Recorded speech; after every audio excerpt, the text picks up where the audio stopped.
Hello and welcome to another edition of Imperial Cantina, the show where we sit down with a guest, have some drinks, and talk about Star Wars one movie at a time. I am your host, Braydon Leadbetter. And I'm your co-host, Jackson Daleen. And we have a very special guest today. You don't really know him, but he is a filmmaker and stand-up comedian and a very good friend of the show. We have Thomas Roslen. Thomas, how are you? I'm great. How are you guys doing today? We're doing fantastic. Jackson, how are you? I'm tired. I'm doing good, though. Tired? I'm hanging out. I've worked just nonstop, Yeah. but I I'm chilling. I just got dose number dose Ooh. of the COVID vaccine today. That's a So spicy little way to say it. Yeah. We Oh just my God, celebrated so cute. our full vaccination by going to a buffet and seeing a movie in a movie theater. crazy, yeah. Nice. It was a good time. There was a lot of people. I'm getting fully vaccinated on Tuesday. Tuesday's my second dose, and I'm going to celebrate by kissing men. And we're just Nice. going to be powerful, ethereal, free beings. I'm going to celebrate by hunting MILFs. This is going to be a not safe for work version. Gonna go to of my mean local like- I don't mean Applebee's and like- pick up all the babes. I don't mean like sexually. I mean like Theodore Roosevelt hunting, like with funny hats and big old guns and everything. Big elephant rifles, yeah. Yeah. Okay. Well, the way we like to do this show is before we actually get into the movie we're talking about, we have to ask our guests just a couple Star Wars related questions just to let everybody kind of get to know who is on the show. I have a couple questions for you, and I'll start with this one. What have you been, if anything, what have you been up to in the realm of Star Wars? What have you been watching anything recently, reading anything recently, playing anything like that? Literally nothing. I was so determined because I'm more of like a casual Star Wars fan. Right. Yeah. I was so determined to get more into it the past couple months. I was gonna start reading the High Republic novels and I was gonna I said the frick word, sorry. That's all right. I was gonna finish Mandalorian season 2 and I just forgot to. I never finished Mando season 2. I feel But do you know the spoiler at the end? I don't actually. Okay, so we're not going to talk Really? about that. I still haven't been spoiled. I've heard that it's a big deal, but That is a That's big deal. Good on you for Yeah, I'm surprised you've avoided that for so long. yeah, I've been avoiding it vehemently. I've been plugging my little ears with my little fingies and going la la la la la. Don't tell me. Nice. Well, so this is kind of a strange question because it's always hard to try to recall back this far. What do you think was your first initial introduction to Star Wars in your life? My initial introduction to Star Wars, I actually remember it really well. I did not watch Star Wars at all. Like I had never seen the original trilogy, but my mom was like, I was getting to an age where I was starting to have like interests and thoughts, and my mom was like, "Oh, he doesn't have any friends. I'll get him into some nerdy Here's stuff." a nickel. Go see a Star War. Exactly. So for Christmas, she got me the 3 DVD bundle of the prequel trilogy. Oh, yeah? And I watched all 3 of them back to back, but I was like 8, so I didn't get them because they're mostly like political type stuff. Yeah. And so like I just didn't. It flew over my head. I was like, why are these aliens just talking a lot and then fighting for a few minutes? They seem angry. That's Star Wars. They seem angry. So yeah, I didn't get it for the Cool. longest time, and then finally I watched the original trilogy when I was a teenager, and I was like, okay, cool, I get that. That's what a Star War is, and I didn't actually like find myself like actually enjoying it until the sequel trilogy, and I was like, oh, cool, I'm experiencing new Star Wars while having conscious As it thoughts. happens, yeah. I'm like, cool. wow, I'm part of this now. So like now I get it. Well, awesome. What would you say that your favorite Star Wars movie is? That one's hard to say because it's like I really love A New Hope. A New Hope is great. Give us a top 3. Top 3 easily: Empire, New Hope, The Last Jedi. I can't Nice. decide which one of the 3 is my favorite. Awesome. Yeah, I think those are in my they're very high in my definitive in quotation mark ranking. But who is your favorite Star Wars character? My favorite Star Wars character, I really like Babu Frick. because he's just a little guy. Yeah. That's We were, the fighting character trait. Is he's just a little dude. We were at Target the other day. This is a quick little anecdote, and I was looking at the toy section. They had a little stuffed Babu Freak, and I like stopped my girlfriend. I was like, "I need you to show you something." And it was like, press his foot to hear a sound, and I kept pressing it, but it wasn't the yell, and I kept doing it. We're standing in this Target aisles and going through all his voice lines, and you just hear, and I yelled, like did it in the middle of Target. I'm like, all right, cool, we can keep going. Put the toy back. Like, I'm just imagining you like slapping her arm like very hard. Babe. Yeah, it was like that. Yeah, it's like, I need to show you this right now. I will let you peg me if you get me Babu Frick from Target. This is our first non-family friendly episode. I'm sorry, I keep forgetting. No, it's okay. It's okay. A couple more to ask. Just in general, what is it about Star Wars that you love? What captivates you about Star Wars? I think what captivates me about Star Wars is that the setting is so unique from everything else, because it's got like these elements of like, you know, the it's hard to explain what I mean here. The world of Star Wars has elements of like classic Japanese like samurai films, and because of that, it's also got ties to like the American Western and the Italian Western, and you've got like these elements from like fantastical, you know, sword and shield European stuff, while also having, of course, the obvious American sci-fi thing that came in the 50s and 40s that really blew up. It's just, it's an amalgamation. It shouldn't work. It should not work at all, but it's an amalgamation of literally everything that like made nerds cream in their jeans in the 80s, and they just like put it together like that. And they were like, that's what we're doing now. That's the Star War. Nice. I realize I refer to it as the 80s, but Star Wars came out in the 70s. It's a whole thing. It's fine. It's time travel. Two exists. of them came out in the 80s. Yeah.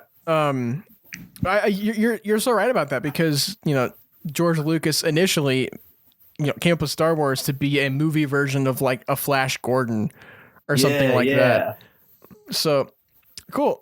Just kind of finishing up with these guest questions here. What is your most anticipated Star Wars TV show or movie or whatever that's coming out soon?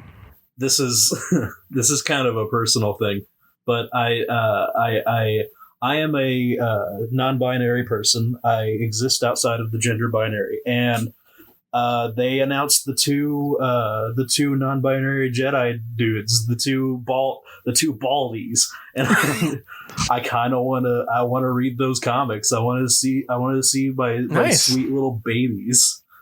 I want to see my sweet little Mr. Clean duo fight some dudes. What about when it comes to TV and film? TV and film.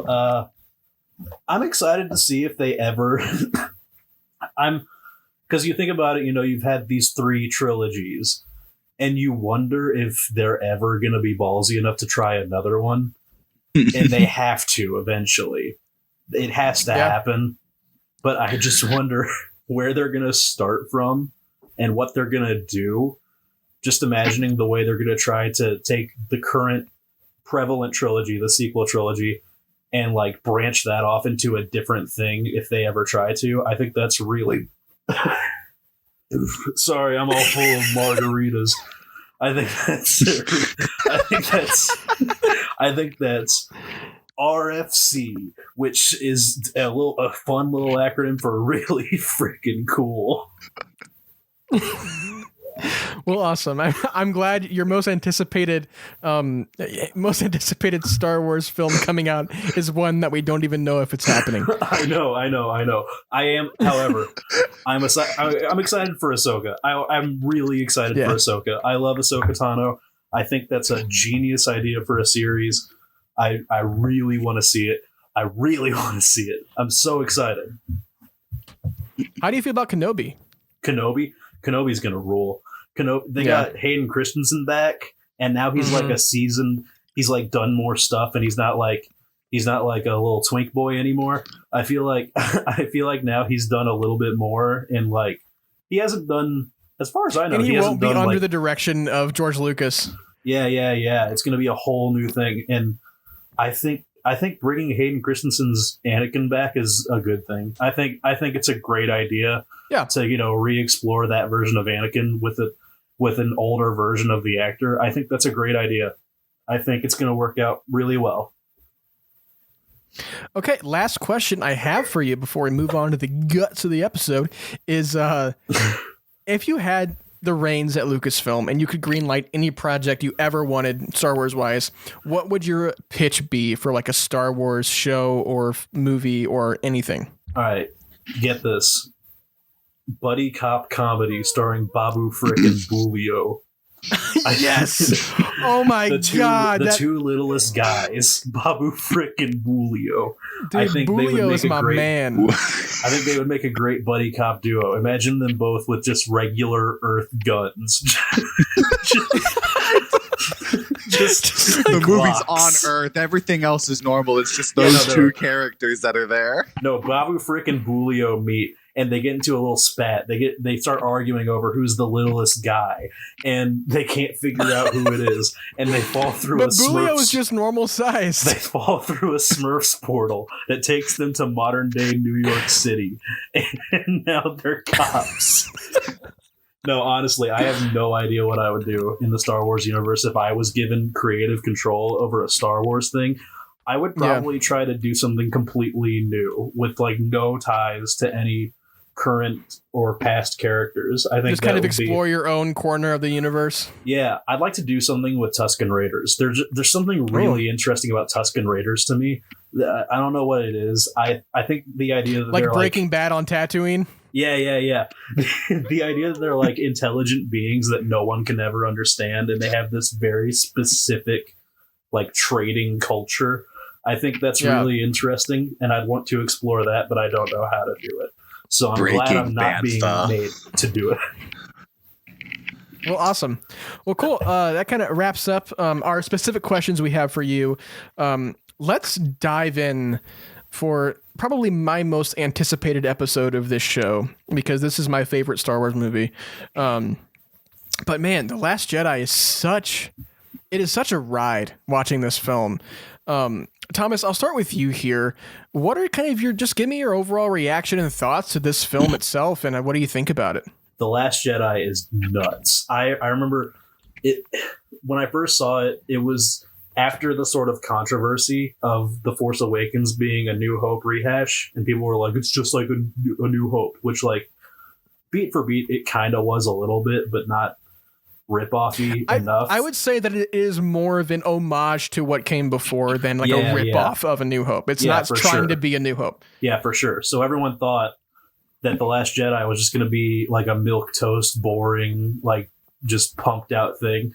And then The Last Jedi came out just swinging. And it was just, Rian Johnson took the status quo, the new status quo that had been established for Star Wars, and he just shredded it. He put it in his little blender. He made a little spinach and kale smoothie with it and drank it up. He made it. He decided to make it the craziest thing he could possibly make it. Also, real quick, I realize this is like a more specific thing, but the thing that really stuck out to me about The Last Jedi is just like the color palette, the visuals of it. It's the reddest Star Wars movie. Like, they all have this kind of cool color scheme, but The Last Jedi is like dripping with this like bright, like ruby red that I think really makes it stand out in your mind. And so that's why I think about when I think about especially Star thematically, Wars visuals. Yeah, when I think about Star Wars visuals, I think about The Last Jedi a lot because it's the most visually striking one with the color scheme. Sorry, I'm ripping off the label of this margarita. It's okay. Yeah, I totally agree with that. Like that's a good point you make. Is this is the only Star Wars movie? I would argue that maybe The Rise of Skywalker with the blue, but this is one of the first Star Wars movies that actually has like spirit colors, like like school colors, or like you got some schools are like blue and red, and like some, and this is the first Star Wars movie with a color associated to it, guys. Which is, I think, is so great. The Last Jedi is a Gryffindor. Jackson, what's kind of your overall just big picture thoughts and reactions for The Last Jedi? Thomas said most of the important stuff. I'll kind of piggyback off of them and say that while Yeah, Force Awakens gets some gripe for taking inspiration of A New Hope. I think a lot of people expected Last Jedi to kind of be the same thing with Empire, whereas the only thing Rian Johnson I think took from Empire was to be completely different from the last one. Yeah. And Rian Johnson took that all the way and was just like, I'm going to make something that no one's going to expect. And I find that really funny that it got I guess backlash, and you know it didn't respond as well as I think it should have. But like that's an out there movie, like a lot of new and different and just changing things of how a Star Wars movies works, especially for it being the middle of a trilogy, you know. Yeah. It's so thematically different from every other Star Wars movie. You know what? I'm going to say it. The Last Jedi is the thinking man's Star Wars. Because all the other Star Wars movies are like very much like regular hero's journey type stuff. And then The Last Jedi just takes that basic idea and it's like, what if the hero doesn't win? What if the hero fails in like every step of the way one time? And it's that whole things keep getting worse failure. and worse for the hero throughout the film. Yeah, that whole movie's about failure and coming to terms with it and letting it inform you and make you stronger. And I think that's very ballsy for a Star Wars movie to do, because Star Wars is so ubiquitous for like, it's your typical hero story where they do everything right and then they win and it's great. But The Last Jedi is bleak. Like they're like, no, everyone made the wrong decision. Yeah, we see that very early on, especially with stuff with Poe, everything like that. But I would even argue that, you know, to you guys' point of Rian Johnson going to make this unexpected Star Wars film, I don't read that as him intentionally going out and trying to make something different for Star Wars. I think that's just Rian Johnson as a filmmaker wanting to make this compelling, you know, entertaining story and also weaving in these really deep thematic details and these really great themes that we see throughout this film. And I think that this is just his way of doing it. And you know, a lot of people put so much blame on him for their dislike of this movie, but you also have to realize he was basically just given free reign to make Star Wars Episode 8. You know, he started production on this film before Episode 7 even came out. He like this film was written, like this film was being developed while they were, you know, in pre/post production of Episode 7. So this is a long time coming, and I think that, you know, I don't know if I necessarily agree with Ryan set out to make a different Star Wars film. I don't really think that is what he was going for. I think it can be misinterpreted as that, but I think it more comes across as Ryan was told, okay, here, make a sequel to this script. And he said, okay, I will make a sequel to this script that I find compelling, satisfying, you know, my version of what I would like to see in Star Wars. And that's what he did. And I think that's what makes this film have such a voice and be so prominent, and especially my enjoyment of Star Wars. But yeah, for sure. Again, that's just my take. Yeah, you get the sense that like he was just doing what he would have done anyway.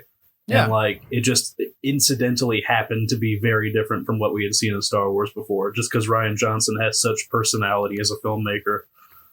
And yeah, absolutely. And like there's a big controversy where everyone's like, he ruined every established character. He made all the established characters, specifically Luke. Like he ruined Luke. He made Luke different. And like, no, he made Luke real. He made Luke reflect on himself. He made Luke think. We'll get to Luke deep in a second, because I have a lot to say about, you know, that the whole, you know, you're ruining my childhood hero thing, because I think that's just a bunch of, you know, calm down, sit down, please. But before we actually go kind of beat by beat with this movie, one more question I wanted to ask you guys is, what was your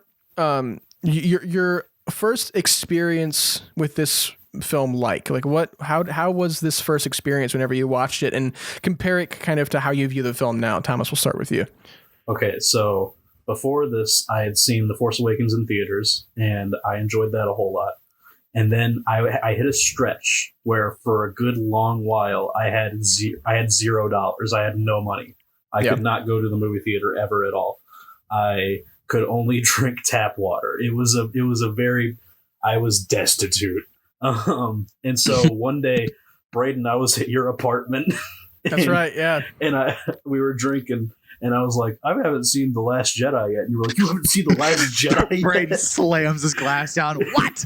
Oh no, that's literally that's quite literally how it went. And he was like, you haven't seen The Last Jedi yet? And I was like, no, I haven't. He was like, we're watching it right now. Braydon's like, it changed me as a person. No, so like from the moment Thomas said that I haven't seen The Last Jedi to the moment I turned on the movie was approximately 2 minutes. Yeah, nice. It was like very quick, and I was so down because we had both been like drinking heavily up to that point already. Watching like this weird kid on YouTube with like 3 subscribers.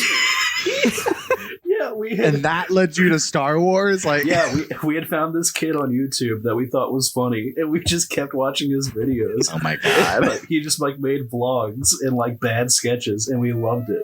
I'm still subscribed to him to this day. Yeah, we just watched a bunch of his videos and got really drunk. And then we happened to start talking about Star Wars because I think he had a video that was like a parody of Star Wars or something. Yeah, something like that. And I happened to let slip that I hadn't seen The Last Jedi yet because that was like a few months after it was in theaters, or like maybe even a year. It was about a year, yeah. Yeah. And you were like, we're watching this right now.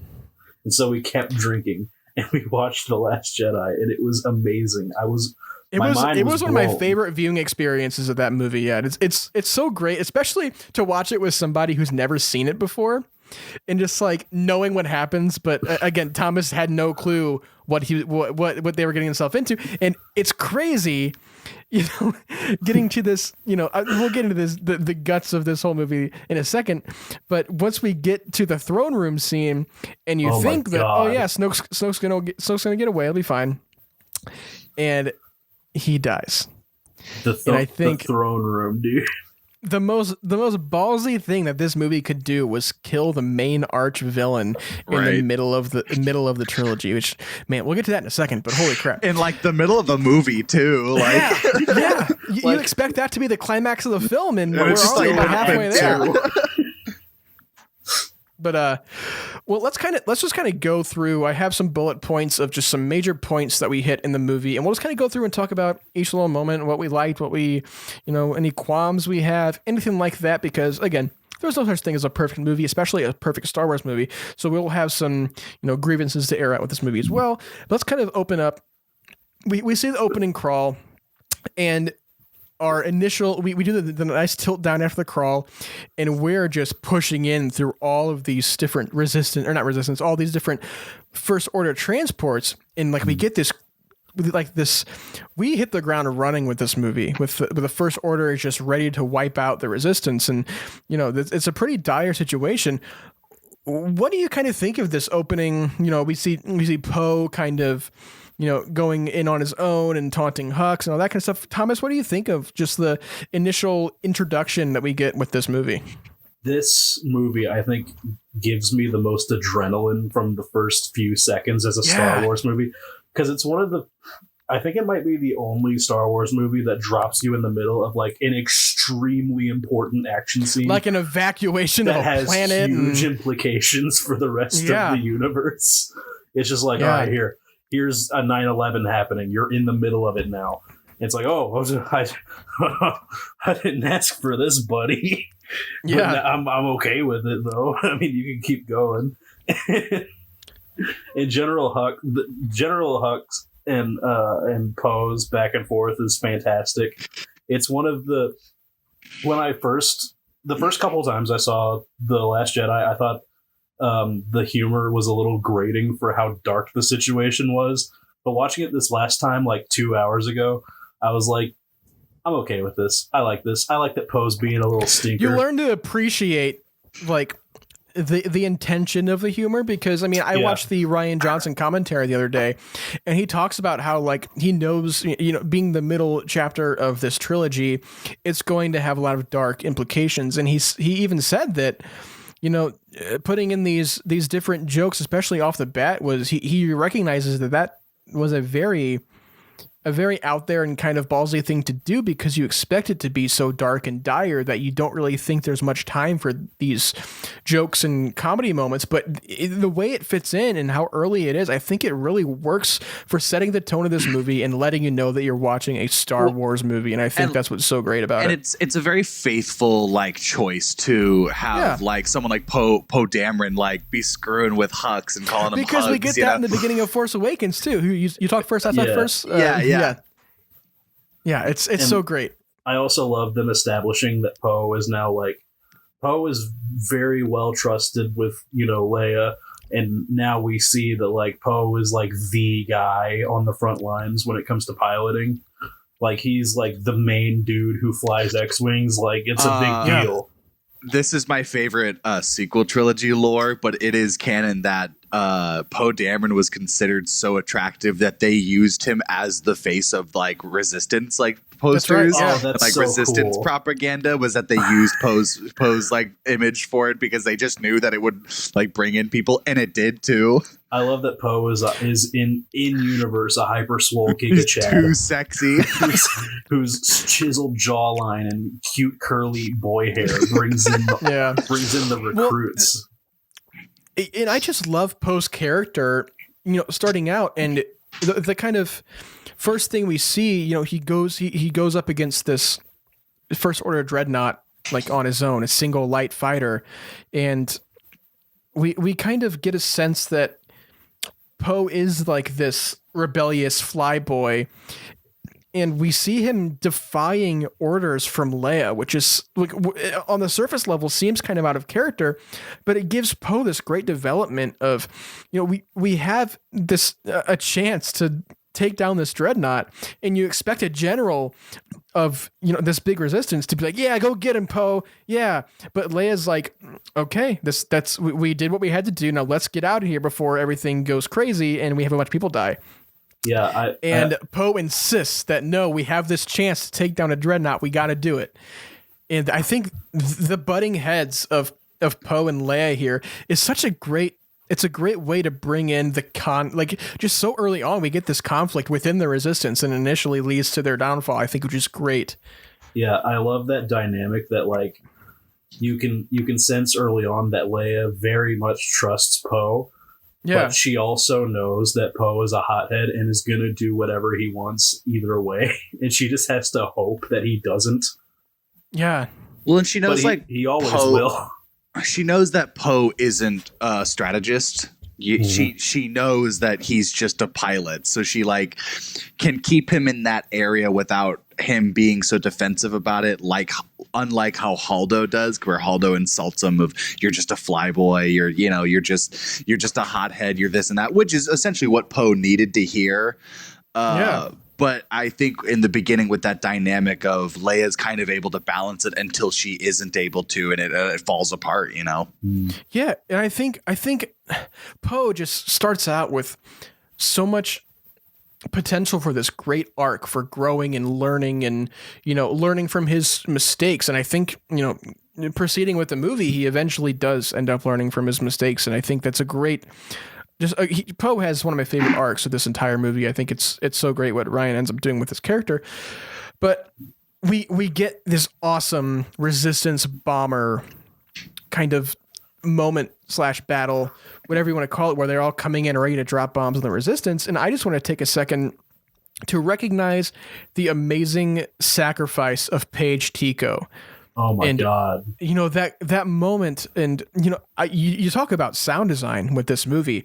Yeah. Let's talk about the lack of sound that this movie uses so much, especially when, she falls down the shaft and she thinks she blew it, and the beeper is coming down in slow motion, and that entire sequence, there's silence besides the beeping of the little remote. It's so good. It's so powerful. And it really, it's war. It puts you into the harsh realities of war and what you have to do in order to I don't know. You have to fight for the greater good. Yeah, the small sacrifices you make can cause big effects. Whether that means sacrificing your life or not. Yeah, and just like that great moment where she's like kicking the wall trying to get the thing to drop. Yeah, and just so desperate to, and just like the final one where she has to just like stop for a second and acknowledge that it might not work, and she gives it the one last kick and it falls, and then it falls past her, and that great moment. And you think she blew it, and you're like, oh no. But then it turns out she's got hot hands. She's got the flash reflexes, and she grabs it in mid space, and she presses the button and just carpet bombs the thing. It's so good. Right at the last second, as the explosion is happening above her. Yeah, it must be noted that there was a lot of, especially when this movie first came out, a lot of problems people had with the fact that there's no gravity in space. How could those bombs fall? Yeah. I have an answer to that. They are magnetized. I have another answer to that. What is that? It's a movie. Yeah, right. It's a space movie about a galaxy far, far away. I don't think it really matters, but gravity is everywhere. So many people use that as a legitimate grievance. There's sound but they are in this magnetized universe. Is like a very good explanation. No, that's for actually how the in the bomb visual physics dictionary. work. That's what it says. Is that these little bombs are magnetized to go to the nearest source of metal. But I digress. We get this, I want to say that the original opening of this movie was not going to be what we got. The original opening was the opening crawl happens, we tilt down, and we are in that medical bay with Finn in his little back-to suit thing, and that was going to be the opening. But, we get Finn getting up and falling out of the whole medical bay, and he has the back to suit, and he's squirting all over the place. And Finn just can't stop squirting. He's a squirty boy. He's a squirty boy. Little Mickey Finn walking around squirting all over the place. You're gonna make the floor slippery, Finn. What are you doing, guy? Get the he wet wanders floor for sign a good minute before Poe stops him too. No one wanted to say anything to him. Like he's in what a Finn naked state. leaking bag? What, you fried chip? Yeah. Oh yeah, that's a great moment.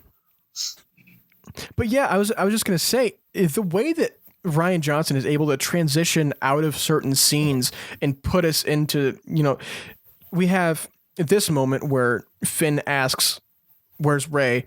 and we just get that transition to the island and that great helicopter shot of, we see the water and we tilt up and we see this great sunset kind of reveal of the island.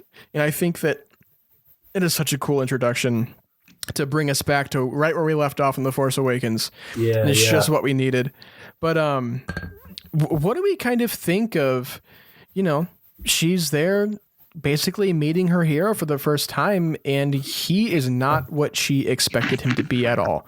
And it kind of speaks to like this whole don't meet your heroes thing. But Thomas, what do you kind of think of our first introduction here to Luke in the story? And especially, we get the lightsaber throw too. That's such a controversial moment. What do you think about that as well? Hard moment to swallow. Yeah. I understand if you like grew up with the original trilogy and you see Luke just like grab the lightsaber out of her hand and toss it over his shoulder. That's like, ooh, ow. Oof. That's a sting. That stings. I really love that. I love that choice. I think that's great. How he's just like, because it's realistic. He's done with it. He's been done for like a billion years. He doesn't care anymore. And then this lady shows up and gives him back his lightsaber. Of course, he's not going to be like, no, I'm good. Well, of course, I got one of these already. Thank you, though. Of course, he's like, I've been living on mini Ireland sucking titties for like 20 years. I'm not going to take this back. I'm not going back to war. What are you, stupid? Like, it's such a great moment where it's like, because the whole thing is like, Luke failed. Luke messed up big time, and he's jaded about it. He's done. He hasn't gotten over his failure. That's the whole thing. And obviously, the new protagonist shows up. It's not going to register with him that he's like, I'm ready for my arc to happen instantly. Like, it's got to build up. And I love the introduction of that arc with Luke just showing you how jaded and removed from the whole situation Luke is and how unwilling he is to change. I think that's great. And showing that through the eyes of Rey, who has just gotten into this conflict. Like, she's fresh-faced and new, and she's just been introduced to the world of Jedi, and it's all like a huge deal to her. And now the Jedi, she's meeting him for the first time, and he's just not interested. I think that's a great moment for both characters. Yeah, Jackson, what about you? What's kind of your impression on the introduction to Luke in this movie? I remember like gasping out loud when I first saw it in theaters. Yeah. Thomas says it perfectly. It's that the fact that it is the device that brought him within everything, that like the way he throws it is just such like casual disdain that he doesn't want to be like, I don't want to see this anymore. Almost like this, he's trying to visibly show her like this he's doesn't like, matter. You see how this stupid thing caused my life? Like it's not worth it. So such a weird and different intro into seeing Luke Skywalker for the first time in 30 something years, as he throws the famous Skywalker saber, and you're just like, it's so jarring because you almost expect him to like take it and look up to Rey and be like, thank you, daughter. Thank you. Yeah. Yeah. Thank you, daughter. You are my daughter, Rey, and I am Luke Skywalker. And now we will go off and face off with the First Order by ourselves and win because we are Jedi and you are my daughter. Did I mention you're my daughter? Yeah. Like, because so many people were so set on Rey as Luke's daughter. That'd be it's such a boring, dumb idea that I'm glad they didn't go with. Yeah, I think that one thing I do like the toss. I think it is something that probably comes off a little more comedic than was intended. Yes. Because I definitely think that it almost would have been more effective if instead of throwing the lightsaber over his shoulder, I think it almost would have been more effective and still done the same thing as if he just dropped it and walked away. Just dropped it at his feet and walked away. Yeah, because the way he throws it over his shoulder is just so like.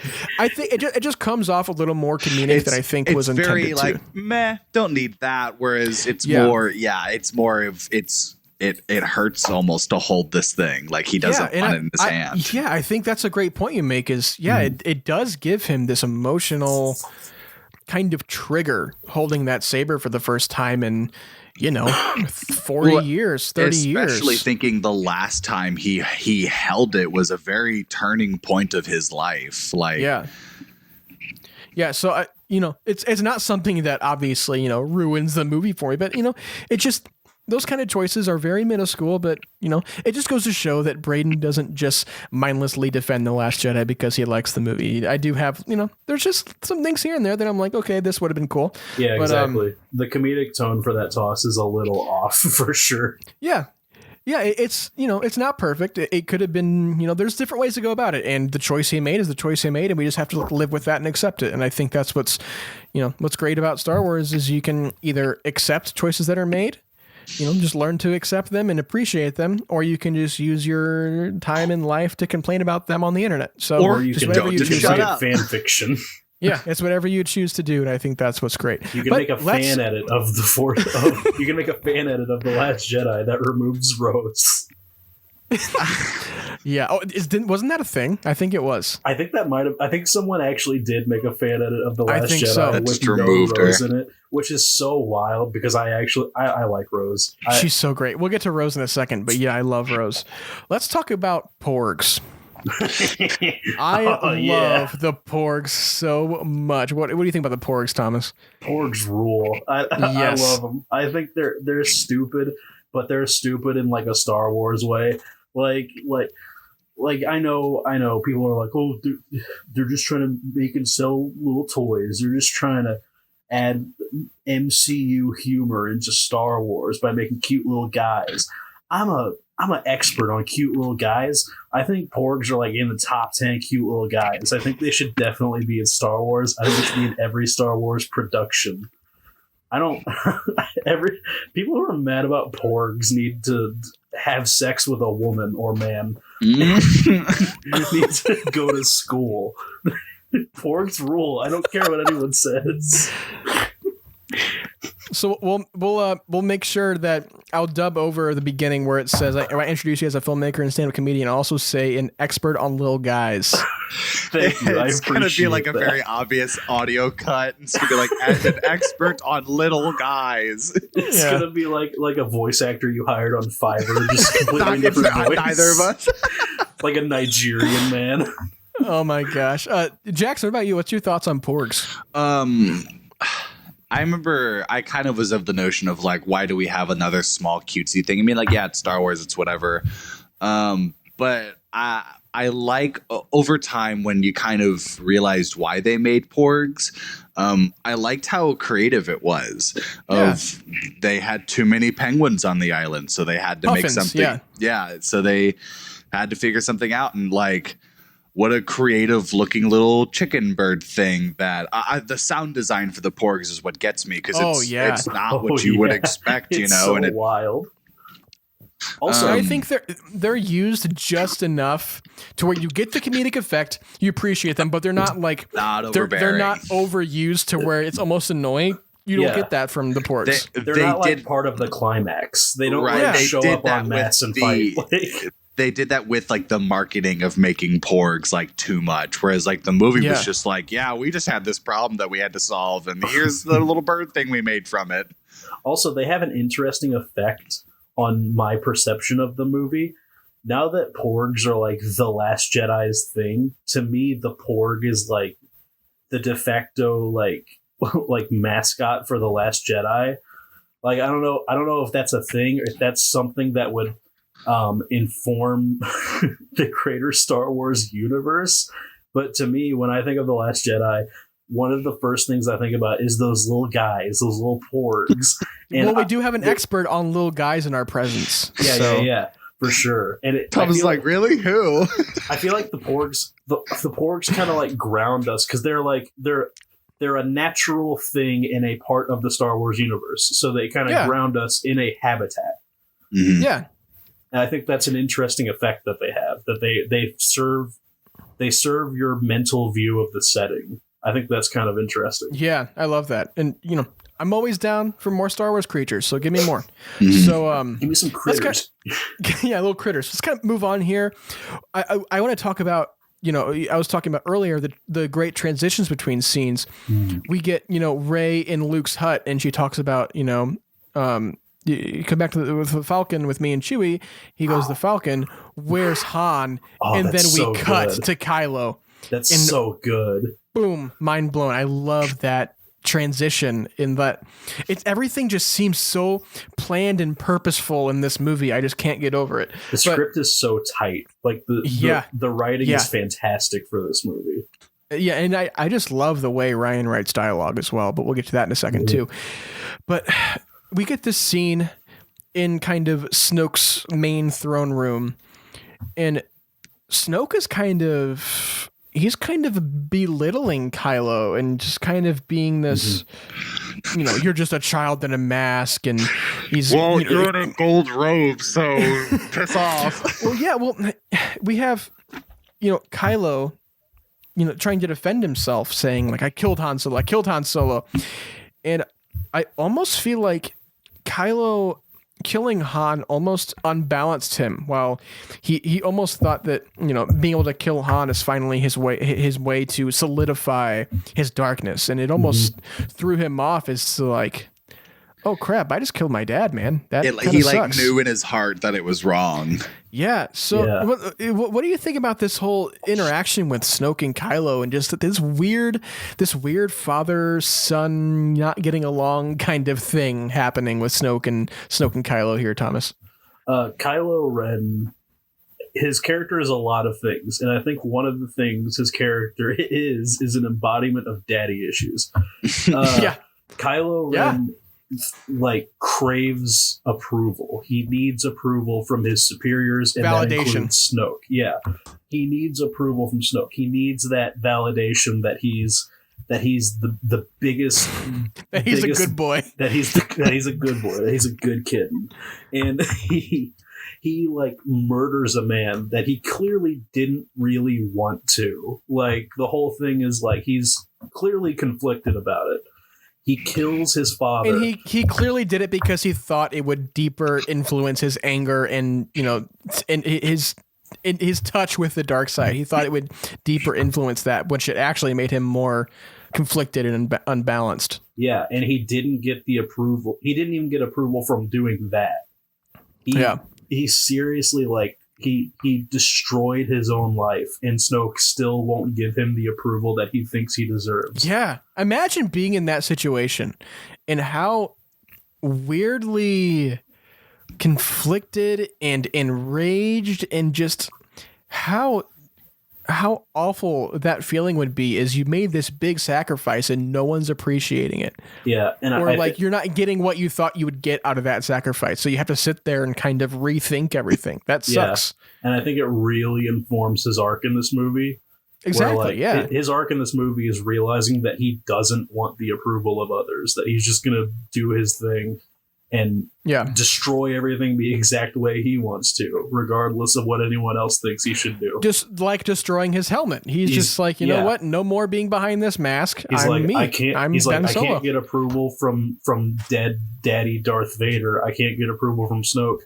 I'm just gonna run the shit the way I'm just gonna completely take over, and I'm gonna gaslight gatekeep girl boss my way out of this. Jackson, what about you in this whole, this back and forth with Snoke and Kylo in this moment? I think this is Thomas keeps hitting all the points right on the head of just kind of this is Kylo's he's trying to prove his worth. He's trying to get that validation and that approval. But I think specifically the elevator scene where he smashes he just pounded that margarita. Thomas I just pounded saw that. A margarita on camera. Oh my I'm good. God. Sorry, I was celebrating. It's like, because I'm the coolest. He's like, because I'm an expert in little guys. Yeah. The elevator scene is what really kind of introduces Kylo's whole personal arc, especially with the banter between him and Snoke, is that he's trying to be the best, but he realizes he just wants everything to end so he can start fresh. And it's his rage that keeps bringing him back. So I think it's really interesting that the most progressive Kylo gets in this is by smashing his helmet, even though it's his rage causing that.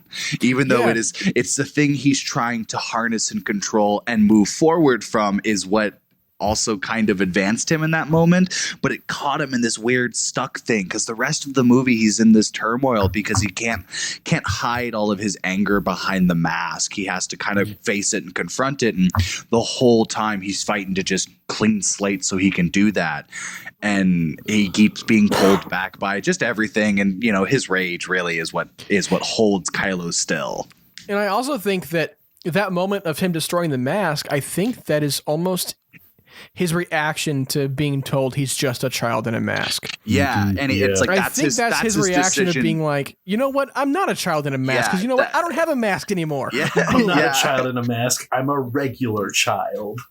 Yeah, I'm just a child. That's his decision to decide of do everything, I guess, for yourself is the way I'm saying that, of clean slate. He wants to end everything. Also, it feels like Rian Johnson's way of symbolically being like, no, Kylo Ren's not just going to be another Darth Vader. I'm gonna make this guy his own type of evil. I think that's the perfect way to put it. Yeah. And we kind of moving on here. We get that great throne room scene. Not the throne room scene, but is a throne room scene. Another throne room scene. Yeah. And we're back on the island, and this is where Rey is kind of questioning Luke and saying, we need Luke Skywalker. Why won't you come back? And Luke just kind of says, you don't need Luke Skywalker. You just need a face for the rebellion. You just need, this hero that I can't be. I know I can't be. And he even says, quoting, we talk about this a lot on this show, but the quote, do you think I'll just walk out with a laser sword and take on the First Order by myself? And I think that really says a lot about the ending of the movie, because that's quite literally what he does, is walks out with the lightsaber and faces down the whole First Order.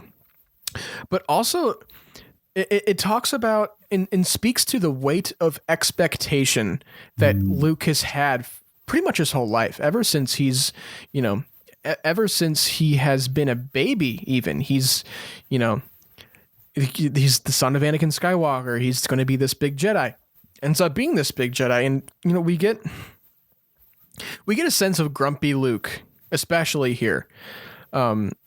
And you almost expect, the Luke Skywalker we used to know to be like, oh yeah, I'll come back. We'll go ahead and we'll go fight the First Order and we'll win because I have a lightsaber and I'm the most powerful Jedi. Instead, he doesn't sound enthusiastic about fighting anything right now. Yeah, exactly. And he just wants to sit and fish all day and just do his daily routine that we see. But Thomas, what's kind of your interpretation of Luke's attitude towards Rey just on her whole time on the island, and just seeing his daily routine of fishing, chilling out, green yitty milk? First off, Luke is a kind of guy who exists in the real world today. Luke is a Vietnam War veteran who was drafted and is now an anti-war conspiracy theorist. That's what Luke Skywalker is. He ended up in this big war as like a chosen one type figure. And then he realized he became disillusioned with the power balances between his side and the other side. And now he's just like, he's broken by it. He doesn't know what to do. So the only thing he can do is say, I'm not going to participate in that again. I don't want any part of it. And that's, I realize it's a weird way to say it, is that he was a Vietnam War vet who's now anti-war. But that's a very common thing in America, is dudes like that. I think that's a great analogy, though. And, he even says, later on, he's like, all because they wanted Luke Skywalker and I couldn't be that for them. And that hits so hard. Jackson, what about you with Luke's conflict in this moment and this whole movie with, being the hero that he's brought up to try and be, and he can't be that. It's the scene you just referenced with the line, they want me to be Luke Skywalker. It's the when he's talking to Rey about, and he tells his first interpretation of the story between him and Kylo, and how Kylo pulled the building down. It was all too late or whatever before, we find out what actually happened. But he goes, and then I was Luke Skywalker, and he turns a legend. It's just like, that just seeds within him that he hates that he had to be the chosen one, that's where his destiny laid out for him, even though he was so enthusiastic to embrace that in his younger days and being Jedi Master Luke Skywalker. And he's I guess just growing old and seeing how, I guess, history repeats itself in so many different ways, that when he realized he can't control all of that, it broke him. And I think the only thing that brought him back to at least give him that sense of hope that he can do something, not save the day, but he can do something, is Rey's determination. It's Rey's hope. It's Rey's kind of focus on, while she thinks, Luke could just show up and hack everybody apart, Luke at least sees the determination and the spark in her, and that's what brings him kind of to decide however he can help and his projection and all that fun stuff. But we do end up getting that change of heart with him when he's on the Falcon. Right. We'll talk about later too. That's a big contribution to that. He kind of sees bits and pieces, but it's that scene where they're in the little temple room, and he's just he tells the story, and it's not hurt, and it's not it is hurt and it is regret, but it's more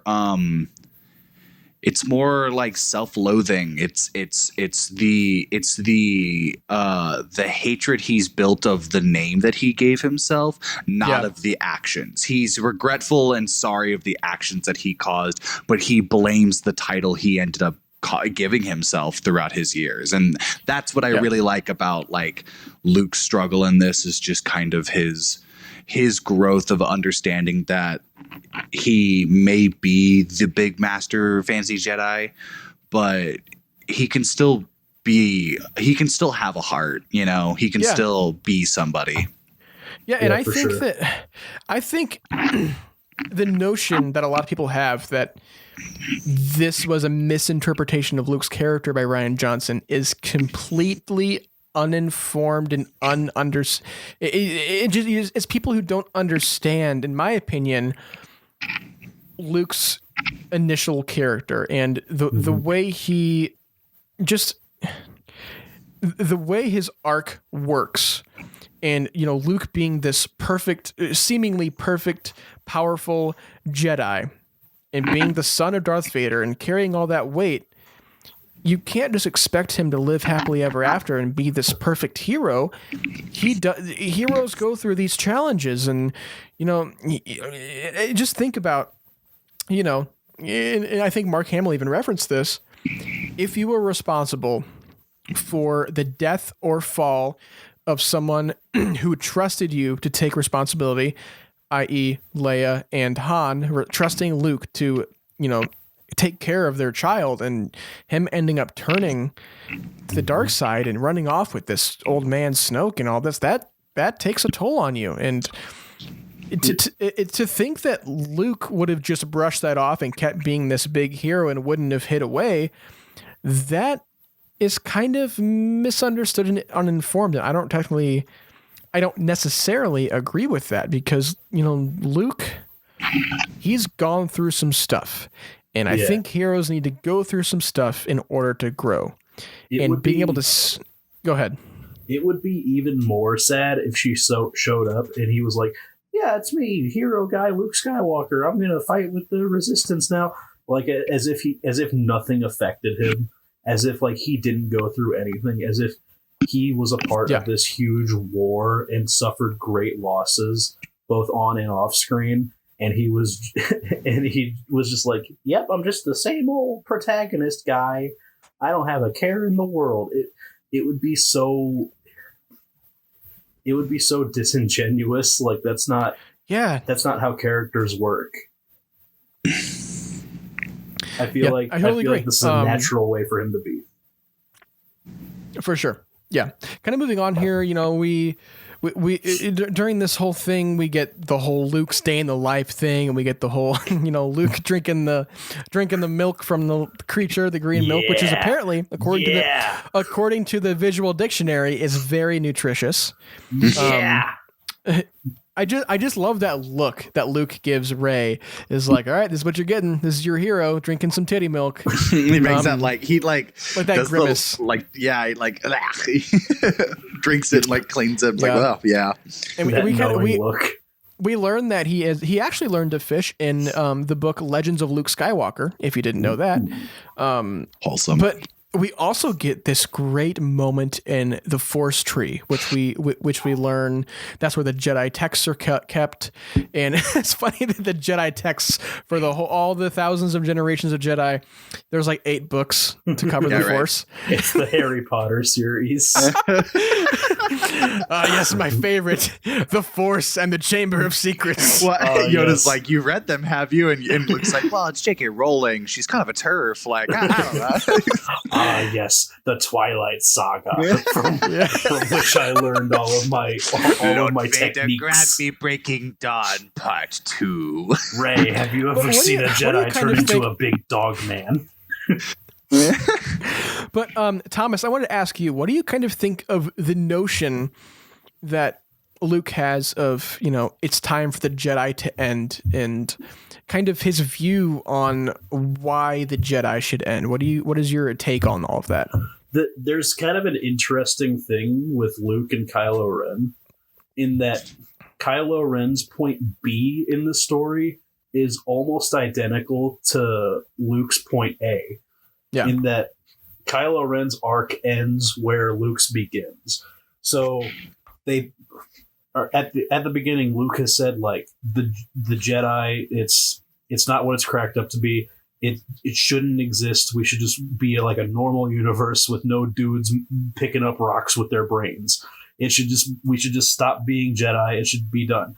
And like at the end of the movie, we get Kylo Ren trying to convince Rey that we should just start over, wipe out the Jedi and the Sith, and that the Jedi shouldn't exist anymore. I think it's a very interesting idea in this world where where Jedi exist and they're sort of this thing of legend, but they are real, and that there are these incredibly powerful people who have this connection to a greater power that allows them to do all kinds of great wizardry. I think the idea that someone who's been through a lot with that kind of power would believe that it should end, I think that's totally justified. I think the way Luke sees it is totally realistic for what he's been through. And I think it's awesome that they've given him this sort of disillusioned identity where he's just done with the Jedi. I think it's very interesting for him, who is like the face of the Jedi for the entire series. I also think it's very cool that they kind of juxtapose that against Kylo Ren, who at the end, like, that's his arc, is that he comes to a point where he's like, we should get rid of the Jedi. Whereas that's where Luke starts in this story. I think that's very interesting. I love that. Yeah. Jackson, what about you? When your interpretation of it's time for the Jedi to end, that famous line from the teaser. I really like that Luke. It makes sense too that it's Luke who figured it out, but it's Luke who, he says it, he's like, in the height of their power, they allowed Darth Sidious to infiltrate and destroy them, and he's like, they were hypocritical, they were blind, they got too political about it and didn't realize the corporate side that they embraced. And he was no one should have that amount of power, that the Jedis believe in balance of the Force, but that they need to control it all. He was like, that's not how that works. Yeah, it doesn't belong to the Jedi. The Force does not belong to the Jedi. It doesn't belong to any of us. And I love that it's Luke Skywalker who was trained in such an unconventional way to such a different unconventional teaching style and acceptance of. I bet you Luke doesn't even realize that Jedis couldn't hold attachments. It's just like, that was just kind of the life he was brought into, that it was more the connection he had to the Force rather than to follow the Jedi way. And then when Luke got to the point that he mastered the Force and could explore the Jedi way, he realized how hypocritical and off it was. And he was like, well, no wonder they fell apart. He was like, why do I want to be a part of that? I don't want to do this anymore. This is definitely like that. Luke's understanding that the Jedi are very corrupt and misunderstood it makes sense to me, because his only reference is literally the people who were around when it fell, rather than Rey, who is walking into this so new and unexperienced that it is just this, to her, it is about balance. It's the Jedi and the Sith is about balance and just finding that median in the Force of where she implements it. She doesn't have to be a Jedi. She's like, she never says, teach me to be a Jedi. She says, show me my way in all of this. Show me my part. Where do I need to play in to make sure that this works out? And Luke's like, you need to make sure that, you don't follow the folly of ways that the Jedi followed. And I think what you're saying here, it says a lot about Rey's journey, and asking, because I think a lot of us ask ourselves, like, where I need to find my place in all of this, like, what is my place here? What do I do? Where do I belong? And I think we've all kind of had that thought in our head of where do I belong? Well, which I think speaks so powerfully of Rey's character and her development in this movie, especially. And this movie too is especially big with Rey's detachment from her previous focus, which was either it was A, finding her parents, and B, what Kylo brings up to her of, you were trying to find your parents and everybody you meet. You did it with Han Solo, you're doing it with Luke Skywalker. Yeah. Rey's face in that totally is like confirms it. She's like, shit, I am. She's like, okay. Well, she's so stuck in the past. And that's a big theme of this movie too, which we'll get into. I think this movie and Luke's kind of whole point of the Jedi ending is what pushes Rey to I say give up, but to stop hoping so drastically that it's going to be this miracle of her parents, to be grounded in reality and be like, okay, where can I implement myself? And that's what she does, and she's able to end up and help and save the day with the Resistance and all that. Yeah, and I love that so much. Kind of moving on here, we get this great moment with Leia and all the Resistance people on the Raddus. The name of the Resistance ship is the Raddus. Shout out to Rogue One. But, they find out that they're being tracked through light speed, which is a big deal because this is kind of the first time we find out that that's actually a capability of the First Order, that they can track people.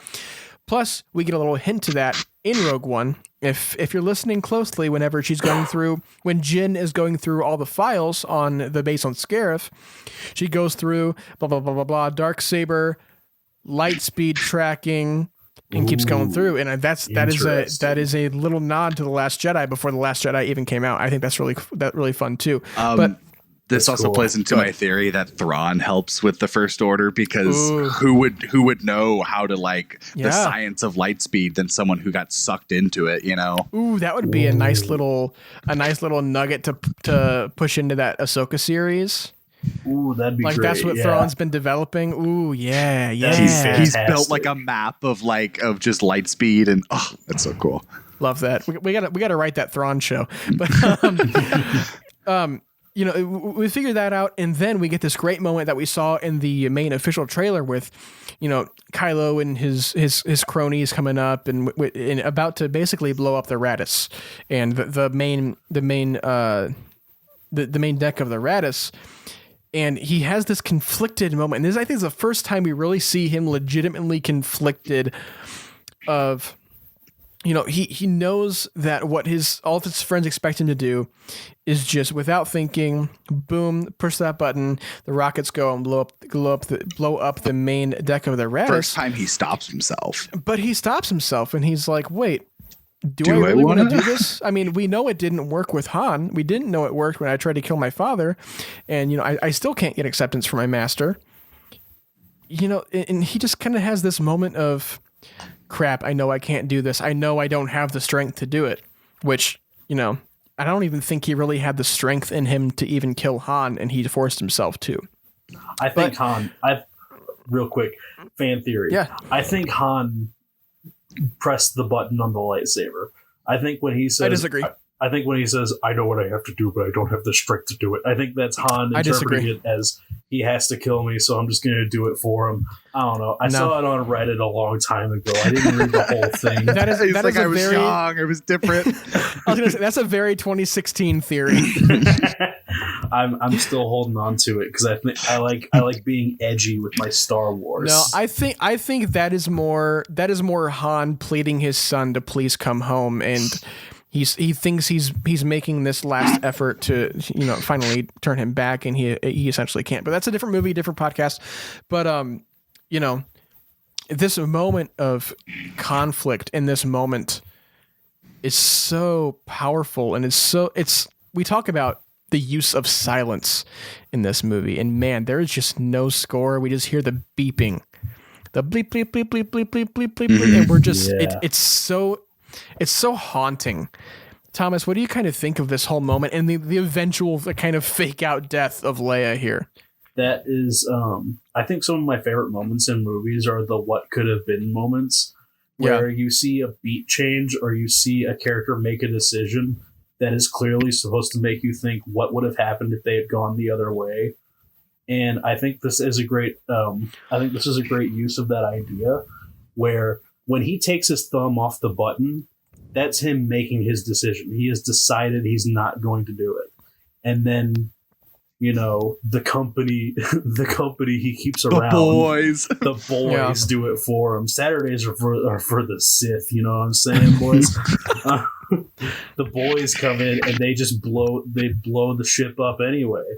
And it's like, you see him have that character moment where I interpret that as him completely deciding not to do it. Is him just having made his the full moment decision he takes his thumb off the trigger. Yeah, the second his hand is off the trigger, that's him saying, I can't do this and I'm not going to. And that's where you see what could have been. Yeah. Where he could have had an arc and he could have been redeemed in that moment and he could have joined the other side. But then, it's bigger than him. This is a war. There are forces beyond his control that have a huge part in this, and some troops beyond his control blow up the deck anyway. And I think that's a great moment where you see him make this decision unbeknownst to everyone else around him. but then what they do completely undoes that decision, and he knows he can't go back, and he knows that that decision meant nothing, and he has to just go back to doing what he was doing before.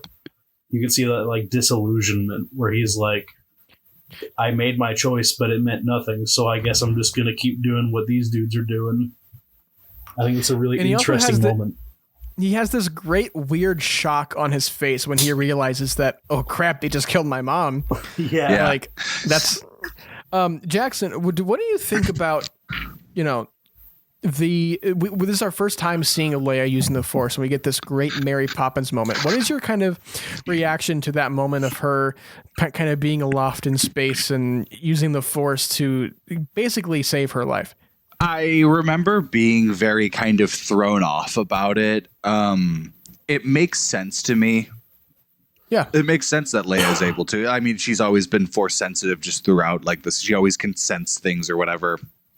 The Mary Poppins pose kind of always throws me off whenever I see it, just because I'm like, oh, that's cool. I guess that is what that would look like, but she definitely looks like she's just chilling out. She looks like SpongeBob at the end of the movie when he's in the Goofy Goober and he's hanging. It's I do like that this is like Leia finally was able to kind of be in tune with the Force. Is that I don't know if there's anything in like books or previous if Leia's ever really used the Force to that extent before.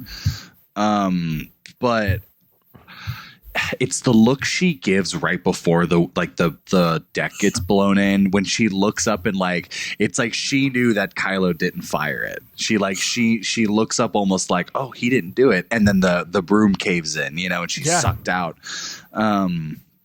That's a great moment. It's such a cool scene. Yeah, when she gets pulled right out and just like she freezes in. It's when she freezes in her eyes. The first time watching that, I was like, did they just kill her right there? Whoa! I was like, that was fast. Yeah. I remember whenever me and Thomas were watching, Thomas looked to me and was like, wait, did they just? I really liked. I was so confused. I was like, what a strange on-screen death for such an important character. Well, it was so and weird.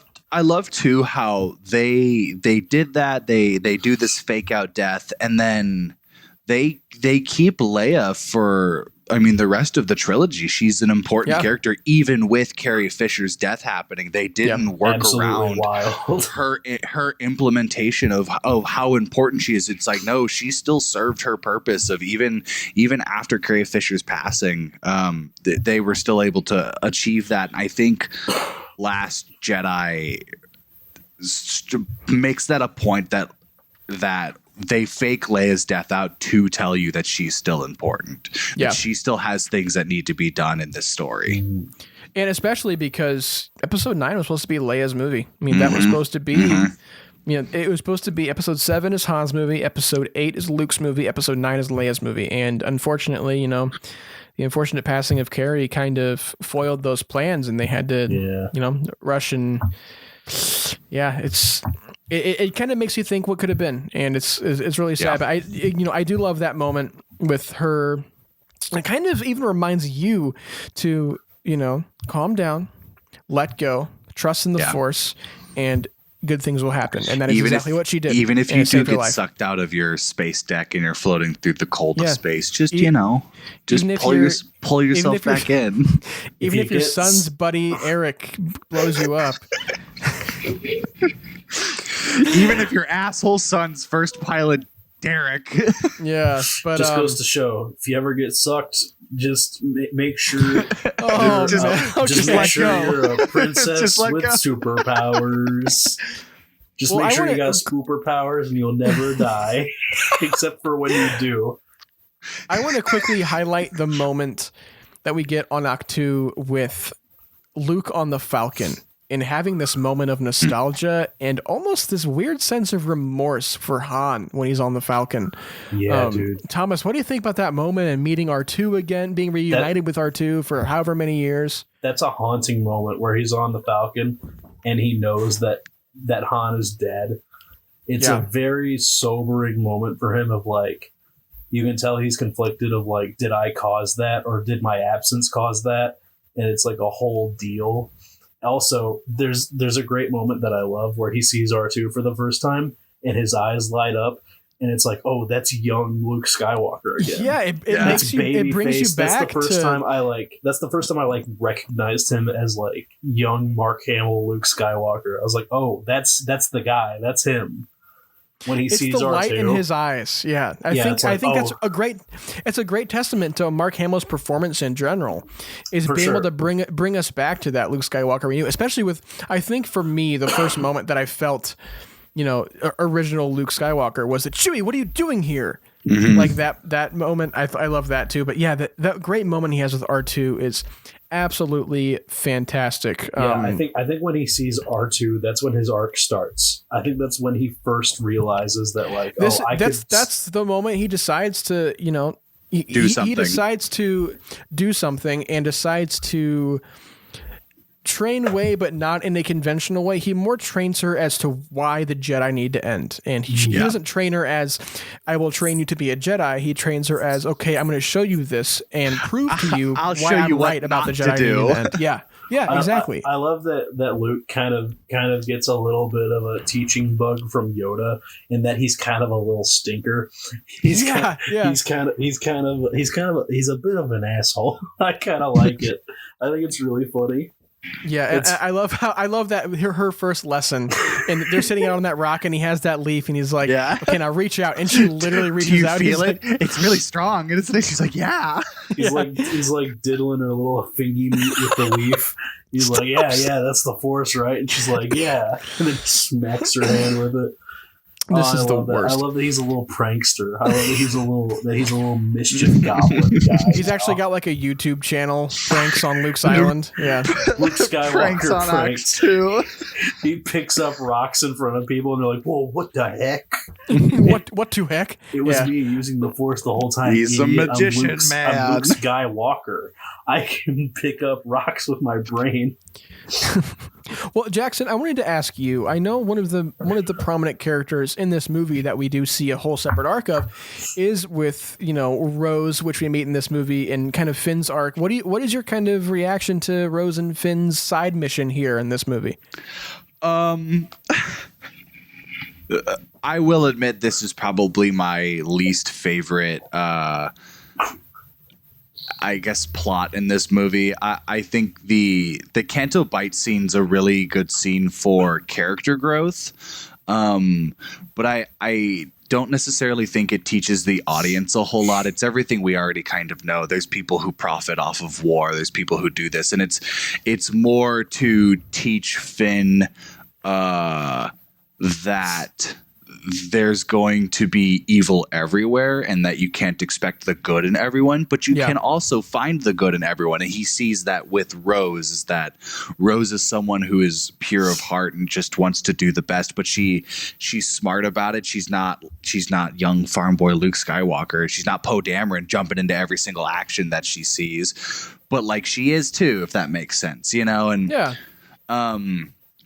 there's that great moment between Rose and Finn where she realizes he's deserting.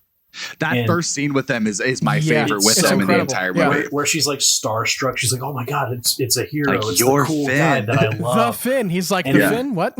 And then she sees that he's deserting, and she's like, "I'm way more."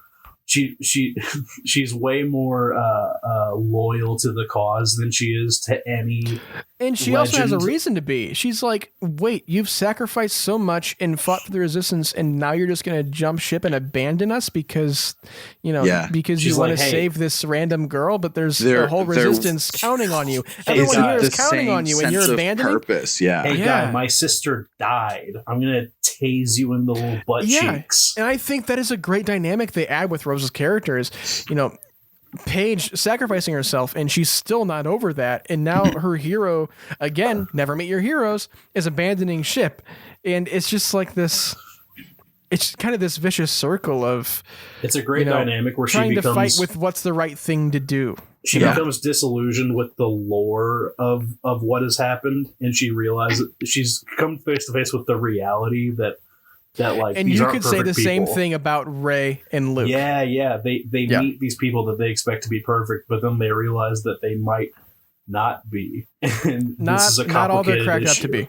Yeah, for sure. Thomas, I wanted to ask you, what do you think about the whole Force Skype thing they got going on? The whole connection, bridging of their minds in the Force. It's a little goofy. It's You a think little, so? I think it it's a works little for out me. there. It's a little. It's unexpected because you've never seen it in Star Wars up to this point. But I think it makes sense. I think for the Force, I think it's a cool idea, and I think it works for the story. I think in the script it works great. I actually really like those scenes. I think they're really cool, and they add They're a so lot. creatively shot. Yeah. They add a lot to the dynamic between Rey and Kylo Ren. They really sort of tie their characters together in an interesting way. And I think the people who don't like it, the people who are like, this is not how the Force works, shut up. You didn't write the movie. Someone else wrote the movie. They decide how the Force works. Do you really want the Force to be the same as you've known it, or would you like movies to expand on the intricacies and powers of the Force? There's that line. There's that line where Luke's like, the Force isn't just lifting rocks. Like they're showing you that. They're showing you that the Force is a connection between all things. Yeah, it literally is not just lifting rocks. Into it. Yeah. And I think that this movie being the first time we see it is very effective. Jackson, I think you had something. I was gonna say we addressed it essentially, but I was gonna say that like this movie does a good job at expanding what the Force can do rather than it being here's a new ability that the Force has. It's like these are the different things that it does. It is an energy that binds us. It pulls us together literally to the point of either you can use it to project yourself on a completely different planet, or it can be used to bridge two people's minds and souls together to where they can literally talk between however far that they are. I think this movie kind of confirms that the Force isn't one specific thing, and that the Force's abilities are only limited to the imaginations of Force-sensitive people. And I think that's so funny that people view the Force being so absolute when the entire time it's been said that it's just kind of this mystical thing. So what that there's midichlorians, that's the science that that's the science that we figured out of how to understand the Force, but that's not what the Force is, The Force isn't like Harry Potter spells where there are specific tasks that you can do with it. It's more like a thing that if you harness correctly, you can do anything with it. It's an ever expanding and ever, learning thing that you can literally probably achieve anything you wanted to if you knew how to harness that. Yeah, I think to me it is your understanding of the nature of the Force and, what you do with that understanding. And, we get this, every movie in the sequel trilogy expands the Force lore in some way. I mean, the first one this is the first time we see an actual blaster laser get stopped in midair. Yeah. And, we see Kylo interrogating using the Force and all these great things. And then this one, we get, again, the Force Skype thing. In episode 9, we get the nice Force healing that really plays an integral part in the plot. With Force healing, people are like, the Force can't do that. And it's like, it's not that the Force can't heal. It's that this particular person can heal using the Force. They have figured out how to use the Force in that way. It's a specific person-to-person thing is how I interpret it. Again, it's like, magical, mystical. It's whatever you believe it to be. And, we even get Force ghosts. I mean, what is that? Explain that. Right. Because one thing I do want to talk about, just really quick, this is kind of theorizing a little bit, but do you think that in between the time that we saw Luke last to now, because obviously, Qui-Gon taught Yoda the whole Force Ghost thing. Do we think that Luke was visited by either Qui-Gon or Yoda sometime in his time on the island and trained in this kind of art of becoming a living piece of the Force after death? I bet you it was Obi-Wan. I bet you it was Obi-Wan. Obi-Wan that came and told him. Obi-Wan thing to do for sure. Do you think that Luke even knew of Qui-Gon or like knew Qui-Gon in his life at all? Or do you think that that's kind of that's a before his time kind of thing? That would be a good novel. I would say that's more before his time, but I wouldn't be surprised if like Obi-Wan was like, I learned this from my master. Like these are the things that he taught me. Whereas Luke's probably heard more stories of Qui-Gon than actually meeting Qui-Gon. Because I'm assuming that Qui-Gon ended up teaching Luke the whole Force Ghost thing during his time on Tatooine. That's just kind of my theory is that's kind of how Obi-Wan learned that. And then, obviously we see in Clone Wars. Yeah. Oh, did I say Obi-Wan? You said Qui-Gon taught Luke. Oh yeah, I meant Obi-Wan. Qui-Gon taught Obi-Wan during his time on Tatooine. Yeah. And again, we see Qui-Gon reaching out to Yoda in the Clone Wars, all that kind of fun stuff. But kind of moving on here, let's talk about Canto Bight. I know it is a point of contention for a lot of people. I know it's not a perfect sequence, but I think Canto Bight has really grown on me. With every watch, I kind of have a little bit more fun with it every time. Thomas, what do you kind of think of it? The whole sequence, and we get to meet DJ, the Benicio del Toro's character, how Benicio was weirdly able to make that character his own in such a out there way that works so well to me. What is your kind of reaction and thoughts about all that? I don't mind the setting. A lot of people really hate the idea of like very Earth-like casinos existing in Star Wars. I think it works fine. Now we've got, Mandalorian that's got a lot of very like Earth-centric ideas in it in terms of like you got like the Fight Club setting, Yeah. The things that we have on Earth would naturally exist in a larger Star Wars universe. It's just bound to happen. And I think the idea of like an intergalactic casino, especially for this very heist sort of Ocean's 11 inspired heist idea, is very interesting. With the disabling the power cores or whatever they were. They get the master code breaker. And I love that like they're about to get the master code breaker, and they get. You think that they're gonna have this like cool like James Bond style dialogue between them, where he doesn't want to do it at first, and then they sway him, but then they get arrested before they even get to him. Who is it that plays the master code breaker? Who's that cameo? It looks a lot like James Justin Franco. Thoreau. No, it's Justin Thoreau. I thought it was James Franco the first time I saw it. No, it's Justin Thoreau. He's actually, the funny thing is, like, in the story, that like the guy with the red plum bloom is actually the guy they were looking for.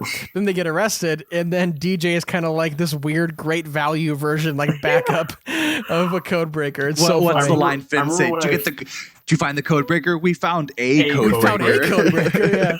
I remember when I first watched it, I turned to Braydon and I said aloud, "Is that James Franco?" It wasn't. It's just a guy who looks kind of like James Franco. You don't know Justin Thoreau? No, I'm not familiar. Weird. But DJ rules. I love the great value master code breaker and how he like kind of turns on them, and it's a very Ocean's 11 sequence where they have this sort of heist inspired ideal that they're trying to go for, and then they have to settle for just this guy who's he goes through he jumps through these hoops to like become trustworthy. Like he takes Rose's necklace and she thinks she's not going to get it back, but then he gives it back to her once he's used it for his galaxy brain purpose for the conductivity. It's very interesting. I love the little prison break idea. It's very cool. It's also interesting how his name / initials are DJ, and I think that's supposed to stand for don't join, because he even says live free, don't join. Jackson, at any point watching this movie, especially early on, like on your first viewing, did he ever convince you successfully that he would be a good guy? Like whenever when they're on the Snoke's ship, and after he uses Rose's necklace and he throws it back to her, and you think that he's finally on their team, and then he double crosses them. Were you ever convinced that DJ was a good guy? I will say I wasn't surprised that he double crosses them. I actually prefer that he stays true to kind of his character morals of being he's very much a lived in kind of, you know, we always talk about how Han Solo is the most Star Wars person just because he's a normal day-to-day life. Live to survive kind of guy. Yeah. DJ is the same kind of person where he's just like, I just do my piece in it. His final lines and like the thing Finn says to him is actually my favorite of that entire just DJ like character arc. Is he's like, he's win or lose. He goes, you blow them up one day, they'll blow you up the next day. Like, it's just business. And he's like, you're wrong. There's no and winning. He goes, and he just turns, he goes, maybe. Like, I love that. He's maybe, I don't care. He's like, I just do my part in it. He has no stake in this. He has no part in this war. Man's just trying to survive. Man's just trying to eat. And I love how consistent that is. Noodles. I think it's so funny that Rose and Finn are like, oh, he's got a change of heart. He gave the necklace back. He's like, nah, I just needed it for this thing. I'm such a good moment. Doing my thing. Like, I don't know what you guys talk about honor and loyal and changing your personality. It's like, nah, dude, I just needed it to break in. You think it's a character beat for him, but really it's just like, no, I just needed to use it. It's fine. In that moment on that one ship where Finn's like, why are you ransacking your own ship? Oh, wait, this isn't your ship, is it? I love that. Because Finn is he's still so innocent-minded and kind naive. of just, naive is the perfect way to put it. Finn is a sheltered ROTC kid. You know exactly what I mean. No. He's a sheltered ROTC You're disrespecting kid. a future U.S. Army soldier. But I kind of want to talk about, honorable mention, Mark Hamill's voice cameo with Dabusque, the guy who's putting the coins in BB-8. Oh, dude. Oh, that's funny. Mark Hamill. That's Mark Hamill. But let's talk about, I think it's right before Rey's first lesson, and they're in that kind of, it's like that first Force monastery that they're in. And, we kind of have Luke explaining what initially happened between him and Ben Solo. And he also talks about, how the legend of the Jedi is failure and hypocrisy and hubris. And, they're kind of full of themselves in their own ways. And the Force doesn't belong to the Jedi and all that kind of great stuff that we hear him talk about. And we get a version of what happened between him and Kylo. Like we get Luke's view, we get Kylo's view, and we get the real thing that happened. Was it convincing to you, Thomas, watching this for the first time and hearing Luke's version of the story? And did you take that in as the definitive, the definitive explanation of that moment, of that story? Yeah, that's an interesting sort of dynamic between Luke and Kylo Ren, is that they have the two perspectives of Kylo Ren almost died because of Luke, because Luke was going to actually murder him, but Luke also, like, he knew that horrible things were going to happen if Kylo lived. So it's that very interesting. It's sort of like the if you have like a baby in one hand and a petri dish with a fertilized embryo in the other, and you drop them both, you're gonna grab the baby. So like in my mind, I'm like, yeah, I trust Luke way more. I know this guy. This guy's cool. But at the same time, you can't discount Kylo Ren's view of that, because he was just chilling. He was just asleep. He was just chilling. He didn't have any motives yet. And actually, that's another idea, is like this idea that it's a self-fulfilling prophecy, where he might not have ever turned to the dark side if Luke hadn't had that premonition that he would. Yeah. If Luke hadn't internalized that and been like, I have to kill this guy. If he hadn't made that decision, Kylo Ren might have never I don't think he ever went in to that situation wanting to kill him. I think. Yeah, of course. I think he wanted to. As he says in the kind of this final explanation, he's in this moment of pure instinct and hubris, he ignited his lightsaber, but that moment passed like a fleeting shadow. It just passed. It was the Jedi moral high ground idea. It was this I think idea that's a good point. That if the Jedi kill someone for good, then it's inherently good.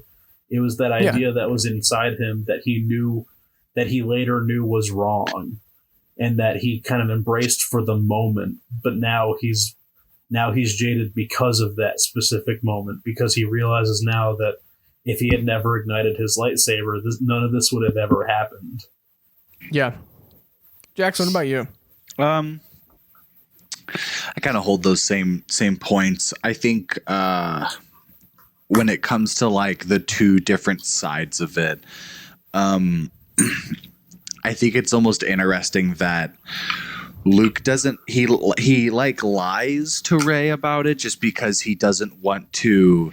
He knows that he needs Rey to stay. You know, it's kind of what Yoda tells him. It's like, you can't lose Rey as well to the dark side. And it's like, he knows that, he's scared of it because especially with their first lesson, how Rey naturally just like jumped right into what the dark side had to offer. And he's like, I don't want to have to go through that again. So it's almost like when she's like, what happened the first time? He had to lie to her to almost be like, it was out of my control. Like I couldn't do anything about it, just to, I guess, you know, build that determination against Kylo Ren and the First Order of, you know, be the hero and save the day, whatnot. I think Luke's point in that moment is to try to create what he was out of Rey, even though he kind of knows that's not what he wanted at all. That's not what he ended up to be, and that's not what he necessarily believes in. Yeah, I think that's really interesting. Yeah, I think my interpretation of I think Luke is almost telling this story to Rey almost in a way to reassure her that, yeah, okay, Kylo's the bad guy here, you know? Yeah.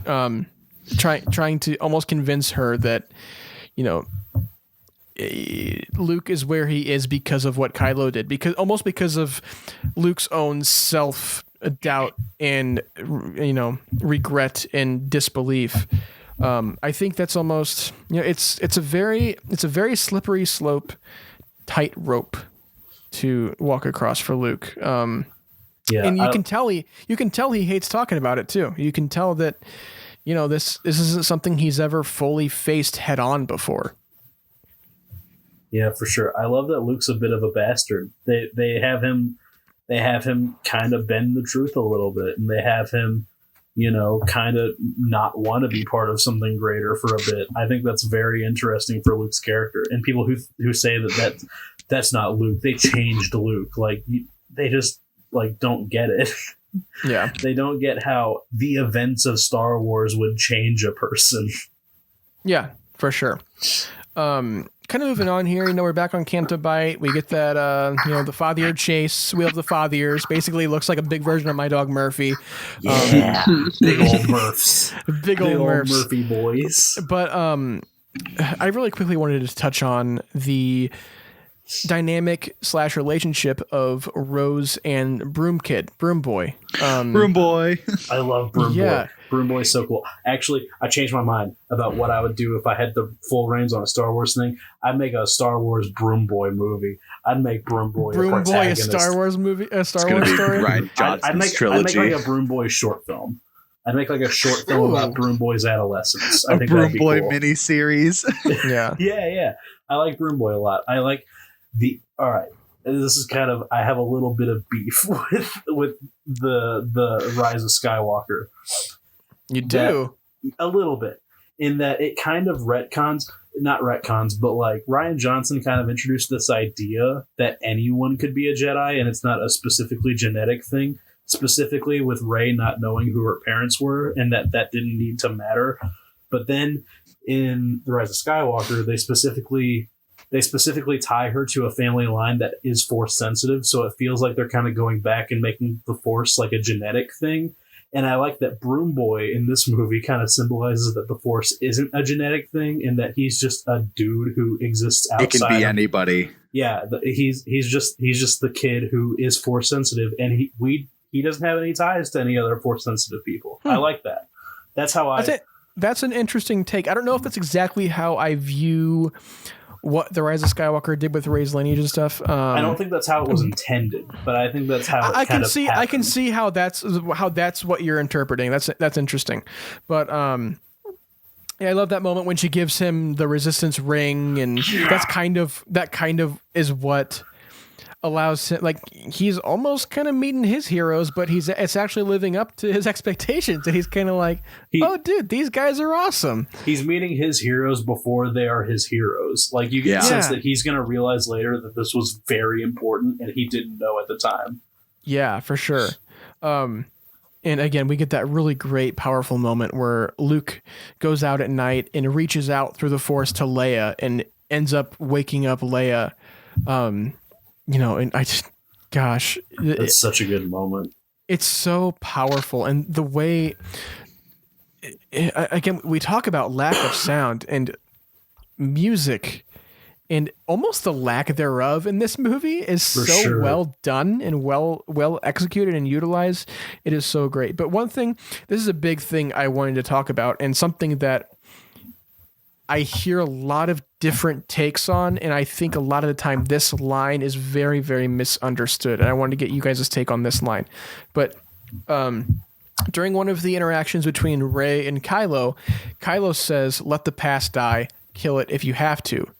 Now, before I give everyone my take on this, on what this actually I think is supposed to mean, Thomas, what is your interpretation of the line "Let the past die"? So, of course, there's the idea of the meta commentary coming from Rian Johnson that I think a lot of people have talked about before. That this is Rian Johnson's say of weighing. Say of weighing? I've had 6 bottled margaritas. I'm good. It's fine. I got to pee a lot. I think this is Rian Johnson's way of saying. A lot of people have said that this is Rian Johnson's meta way of saying, like, I'm not going to stick to the Star Wars status quo. I'm going to change everything. I'm going to kill the past and make a new path for Star Wars. I think that's an interesting take for sure. And I think it probably holds some weight. It is a very misunderstood take. It is misunderstood for sure, because a lot of people have said that Rian Johnson killed all these characters and that he made these characters completely different from the way they were supposed to be, and that Rian Johnson has misunderstood their arcs, and that's just completely I think that's way off base.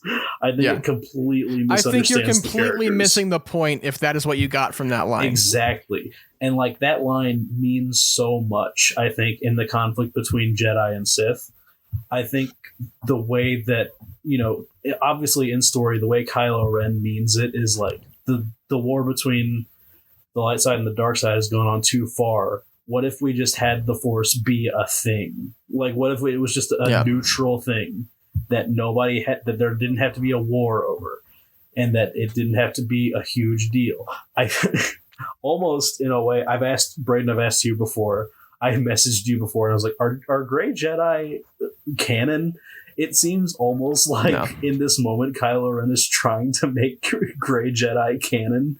Like, it's very interesting to me in that he's jaded and he's done with this conflict, and that he says we need to let the past die and move on.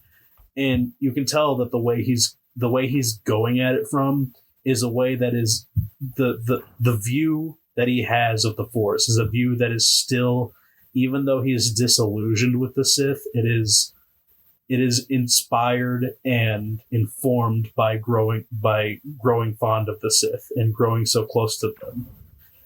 And it's not necessarily a wrong way to view the conflict that is inherent with the Force in this universe. I think that the idea of letting the past die, even if you have to kill it and moving on, is very interesting for all of the characters involved in Star Wars.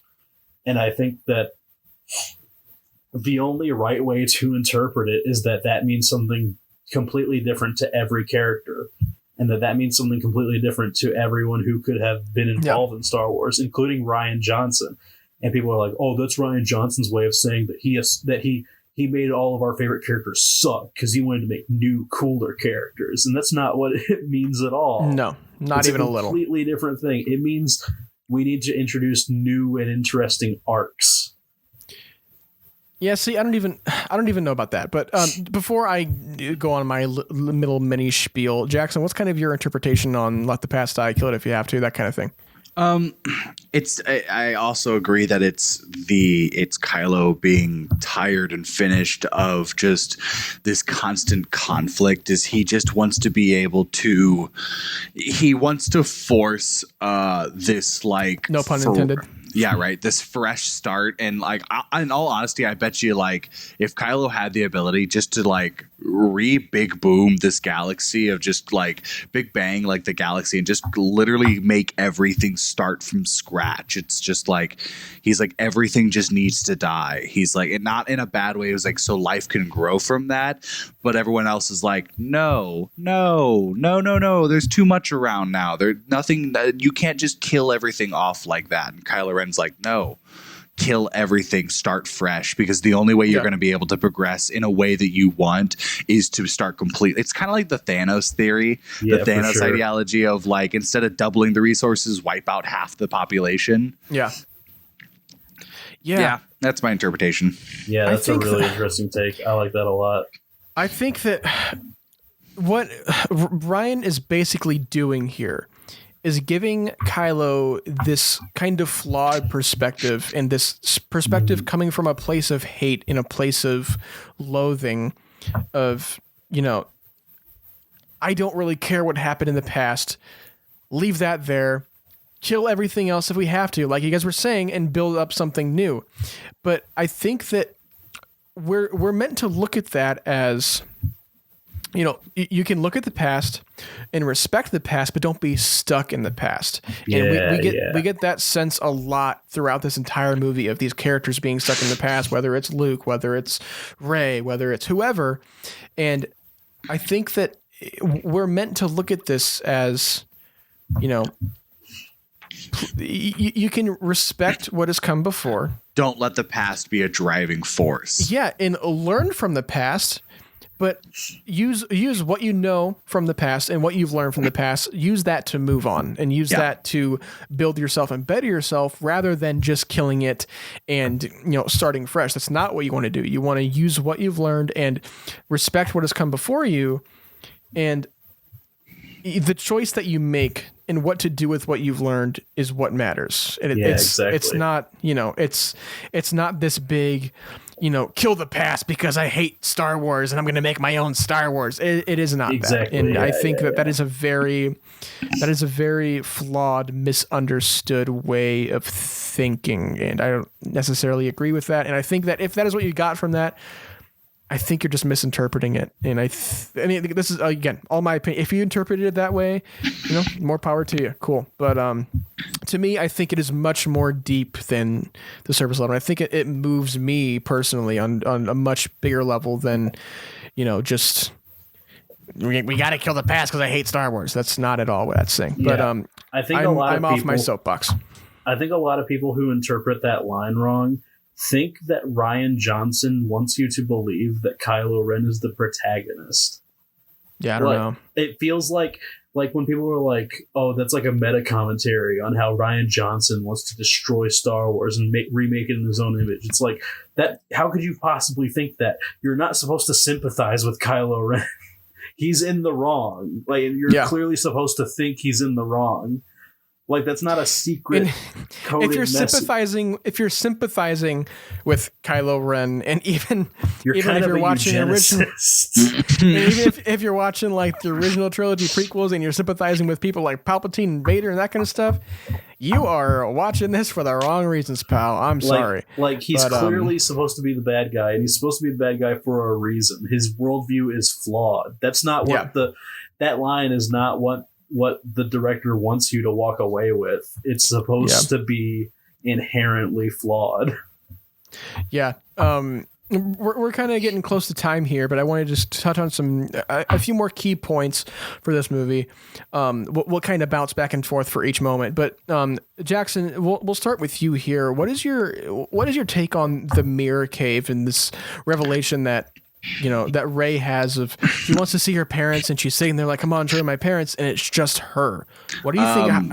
How powerful is that moment? I was just thinking about this actually. Is the deceit and deceiveness of the dark side is they will lure you in with every wish and want that you have, and whenever you get there, all it's going to tell you, and all it's going to tell you whenever you get there is that everything you want and have was already in your power. It begins and ends with you, and that's what Rey learns. And I think that's really interesting that Rey learns that through the power of the dark side, is that she didn't get her answer, so she gave up on it, and she has no use for it. And literally, like, the rest of the time, Rey's totally cool with being like, oh yeah, it's all light side for me. The dark side's nothing. There's no value or worth to me there. So I'd rather be the person that I already was, which was a naturally good person, and explore how I can advance myself in that way, because I know I know what the dark side can do, and while it may be inviting and intriguing, she understands how it can destroy you as a person, and that's what I think that's what pushes her away, is that once she sees right past the BS that the dark side offers, that facade of a perfect everything, she understands, like, she gets it, she gets to stay away from that. Yeah, and I think, Anakin and Kylo fell victim to the dark side in a very similar way of, being shown something they want or need and some kind of problem the dark side can fix, and they come to realize that, oh wait, the dark side cannot actually fix all my problems. Right. So there's this, I think that's really great. There's this thing where, like, this is the moment where she decides that, like, she doesn't need this superficial thing that she wants that the dark side might be offering her, like the knowledge of her family. But, like, and then later when, like, Kylo Ren keeps offering her that, he keeps saying, like, I know about your family. If you join me, you could find out, and you could become this great, powerful thing, and you could have what you want. I feel like those are the moments where she kind of realized that she pities him. Because, like, he joined in the weirdest way. Yeah. Yeah. Like, you can kind of see it in her expressions as, like, she has gotten past that. She's gotten past the, like, very superficial desires that the dark side could offer her. But she's done it without admitting it too. Yeah, and she realizes that Kylo Ren hasn't, and that he's in this because he needs something and he can't get it, and she kind of feels bad for him. I think that is almost between them. I think to a fault that Rey can't help but sympathizing with people, and having compassion for anyone and everyone she comes across, because that's just the way she is. That's just, that's her character. Is she has only ever known what it's like to struggle, and what it's like to literally just live to survive. And like she come up on Jakku and having to trade junk parts for portions and all this kind of stuff. And she is kind of brought up in this very she is compassionate and just looks for things to accept about people and sympathize with people. And I think, again, to a fault with Kylo, and Kylo kind of takes advantage of that and uses that against her, which I think is super. It's a really interesting dynamic, and I think Rey doesn't really know how to interpret what Kylo's doing to her here. But I really want to talk about Yoda and Luke. Yeah, and Luke's.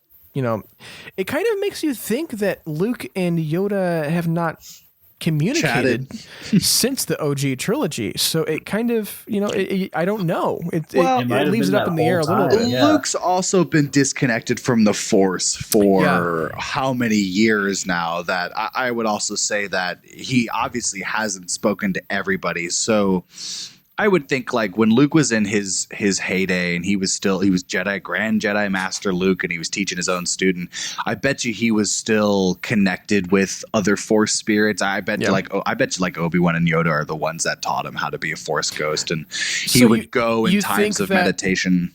So you think that before this, the last time they communicated was like while he was doing the Jedi Academy and all that kind of stuff? Probably, I would think so. Yeah, because I agree. Yeah, because like I know Force ghosts don't show up when needed; they can just show up whenever. I mean, Qui-Gon hangs out with Obi-Wan pretty much his entire exile on Tatooine. Yeah, just chill. Pretty much. They just hang out and chill together, and like Qui-Gon keeps him company while also teaching him like how to move forward from this. I would think that Yoda maybe did the same thing with Luke until Luke cut himself off.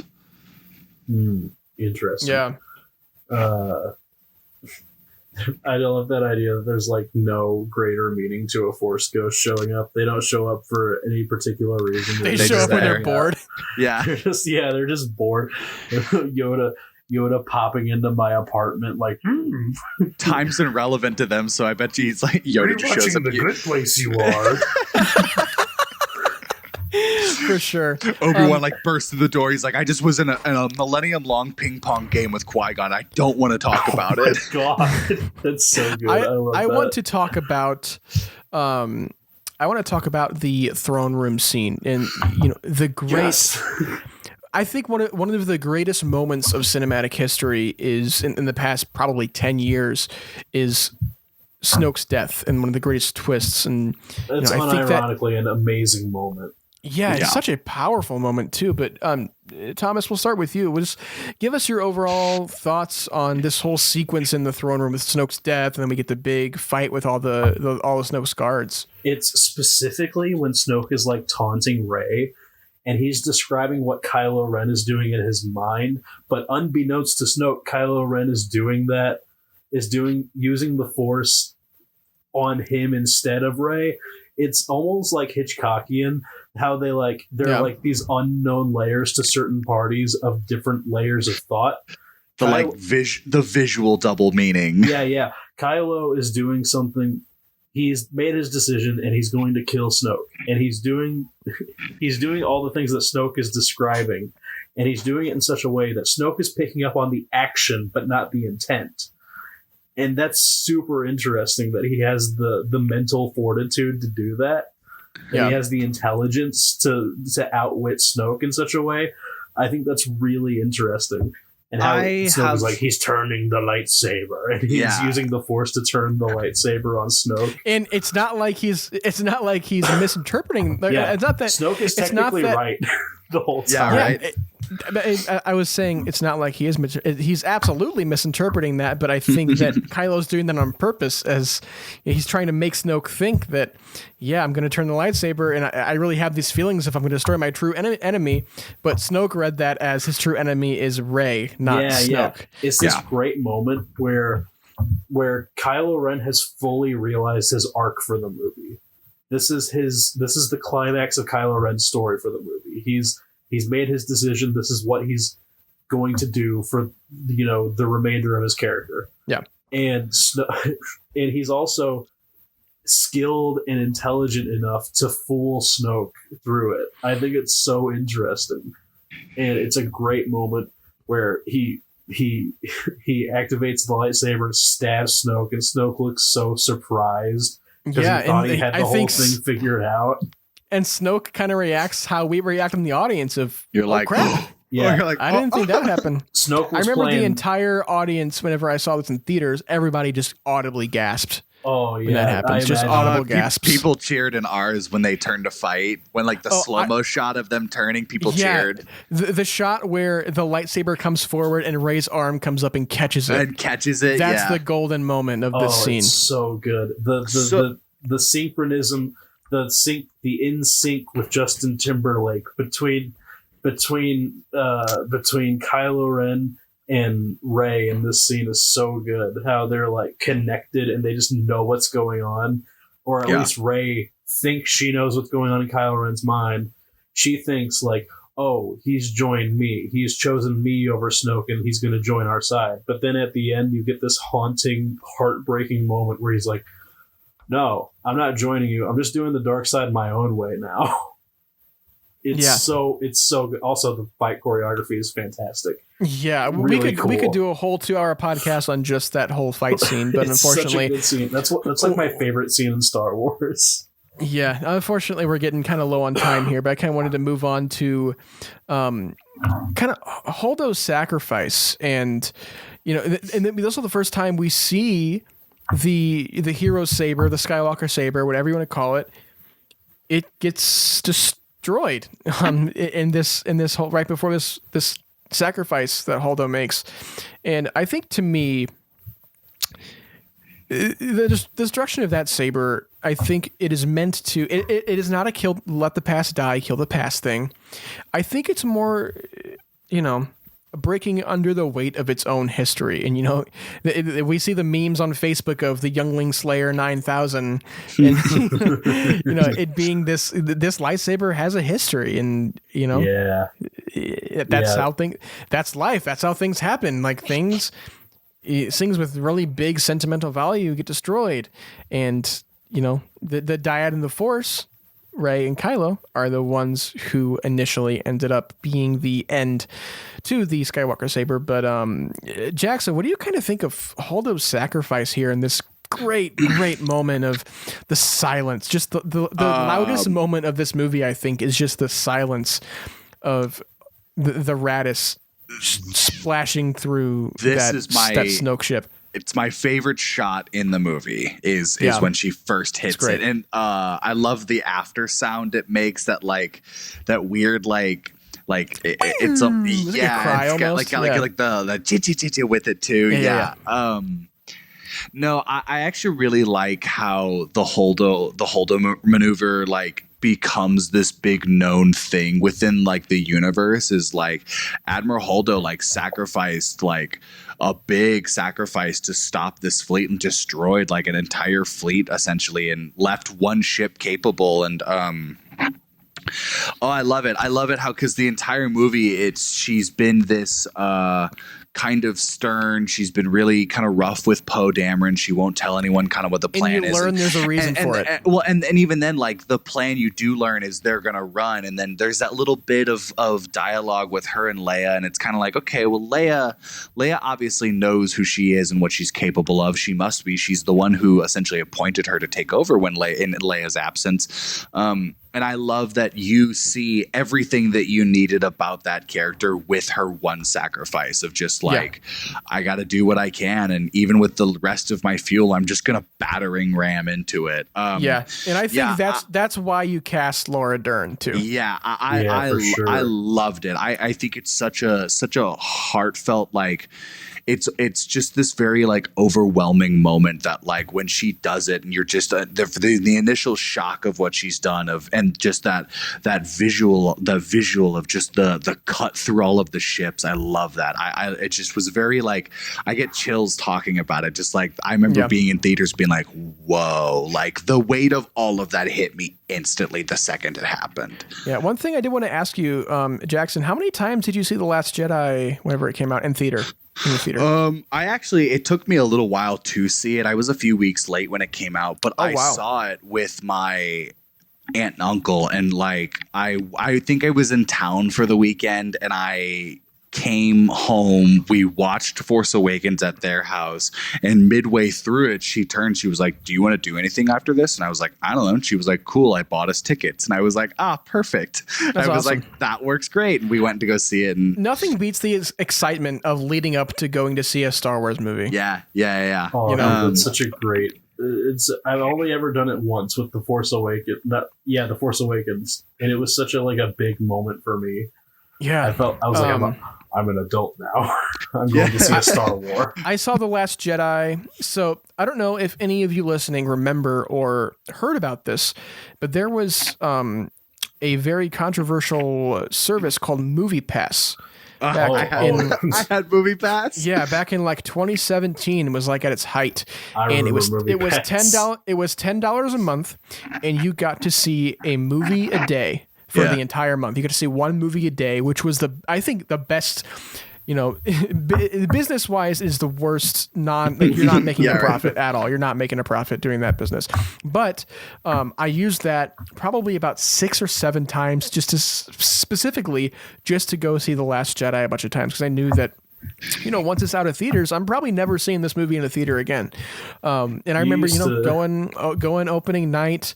I had my earbuds in, blasting music, so I didn't get anything spoiled. I didn't take them out until I saw the opening, until the trailers started rolling in the theater. That's when I finally took my earbuds out. But I remember that being such a transcending experience watching this movie for the first time, and afterwards feeling so lost, and it throws so much stuff at you that it takes a couple viewings to actually take in what the movie's trying to teach you and the lessons they're trying to, where do we go from here? Once you feel I remember walking out specifically with this one being like, wow, I really don't know where they're going to take this. I have no idea what to expect from this. It's the only Star Wars movie that you gotta process. You gotta sleep on it.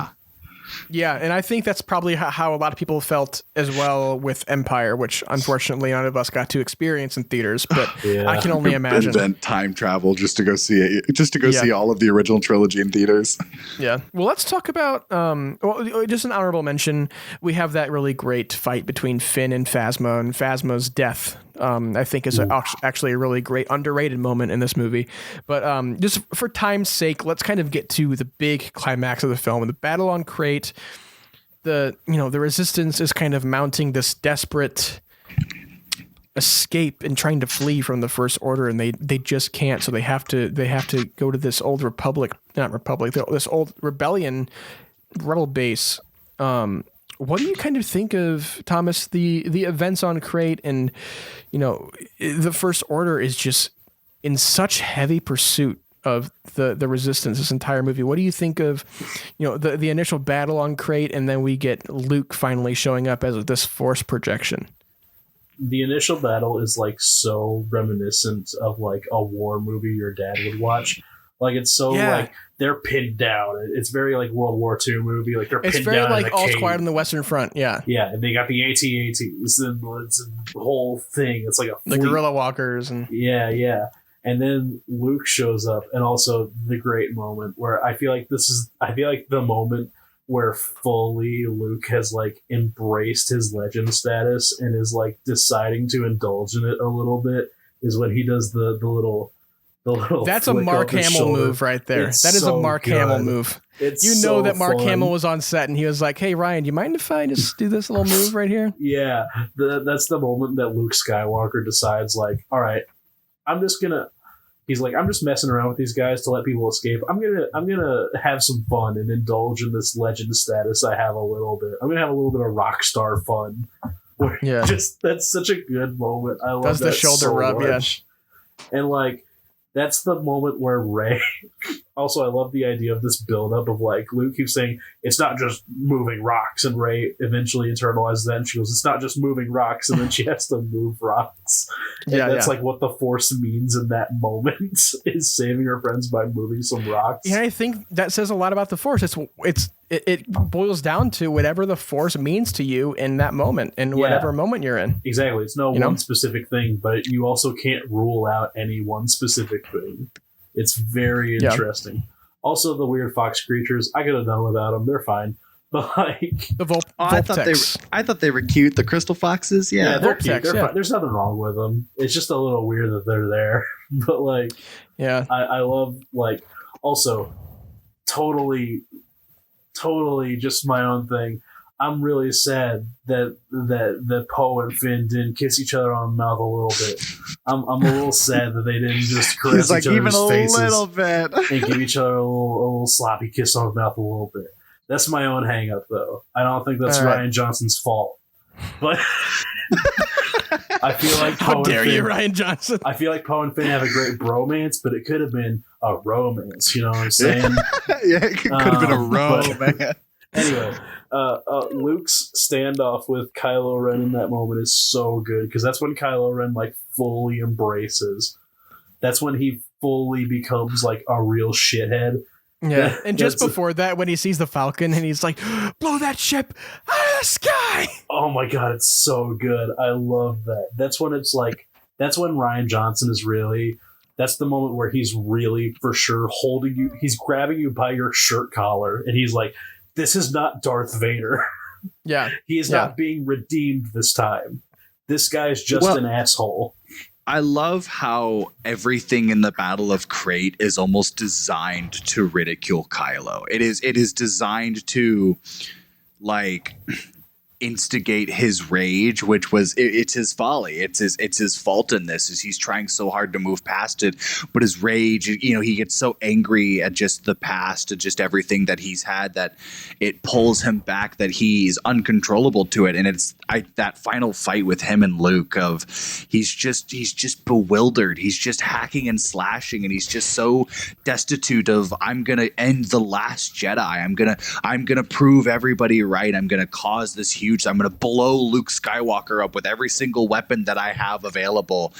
And Luke's like, haha, I showed up unannounced in an age that you probably would recognize me the most. I'm holding the blue lightsaber that you just destroyed, and you don't have the critical thinking skills to realize that I'm just screwing with you. And Kylo Ren's like, I'm gonna do it. I'm gonna destroy him. Luke's like, haha, no, you're not. Like, Luke dies first off to save the Jedi, and secondly to make Kylo Ren look like a huge weenie. And I think that's a very Luke Skywalker thing to do. I think that's very funny. Well, I mean, Luke has this line that he says a couple times throughout the movie is amazing. Every word you just said is wrong. And I think that is the perfect encapsulation of Luke's view on Kylo. And, I think this is a little off topic of what we're actually talking about, but I think in this moment, it kind of speaks to the fact that this movie is just as much about growing up as it is about growing old.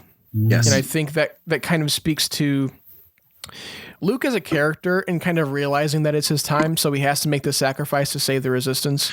Well, and sorry, go ahead. I was just speaking to the fact that Luke makes the sacrifice, and he realizes that it's his last ditch effort to do something good finally, and this movie has so much to do with sacrifice and, make the typical Star Wars fashion, the choices you make and making these tough choices. I think Luke is finally, especially that great moment he has with Leia, and it almost feels like they knew that that Carrie Fisher was going to pass away, and I'm so glad they got that final moment together. And man, how perfectly that worked, that Leia gets this beautiful send off in this movie, even though it's not really a send off. And Carrie and Mark both have career best performances in this movie. I'm sorry, man. I'm about to make editing really bad for you. I gotta piss so bad. I will be right back. Okay, we'll wait for you to come back. I'm so sorry. I'm about to piss myself. No, it's okay. I think that career best performances, but I think the dynamic between Luke and Kylo is so it almost feels like it's all been coming to this. And Kylo thinks he's here to finally take down his master, and he's finally able to destroy what brought him so much pain, and then realizes that he was bested by him all along, which I think is so great too. And the scene specifically with Kylo and Luke, and we'll talk about it later with the actual themes. And Thomas mentioned this earlier, and how failure is a very big theme in this movie. This is kind of the reversal scene, to where it is the first. It's the big failure that Kylo endures, and it's the failure that Luke ends up mastering to learn from. This moment is Luke's, success over what's been holding him back. He's been regretting, and he's been so shameful, and he cut himself off in the Force of just this big failure that he did, that he was finally able to overlook it and get past it, and then use that to kind of school Kylo once again. I feel like that was something that they butted heads a lot, especially with Kylo Ren, is he's always trying to be the one on top. He's always trying to be I see, I did it. Like I'm worth more than what you view of me. And Snoke ridiculed him for it, and he killed Snoke for it. So now it's Luke Skywalker, the man who's probably, ridiculed his entire reputation this entire time, standing before him, doing it once again. And Kylo's so eaten by his rage that he can't see I said earlier, his critical thinking skills. He can't see the fine details, and that's what shows him this big failure. Is that once he realizes how obvious everything was, he's so angry. It's that no he yells when Luke fades away and he turns towards the base and he just screams at it because he was so sure that he was going to get Luke in that moment. He was so sure, and it's that failure theme of just like Kylo's just eaten by that failure to the point that it literally drives him like it is his big motivating plot in Rise of Skywalker. Is he's just so angry by that failure that he has to prove himself from it, whereas vice versa, it is Luke mastering that failure and learning from it rather than letting it destroy and eat you and build you into this rage. He's able to just kind of use it to learn for the future. Yeah for sure. I just want to talk about Luke's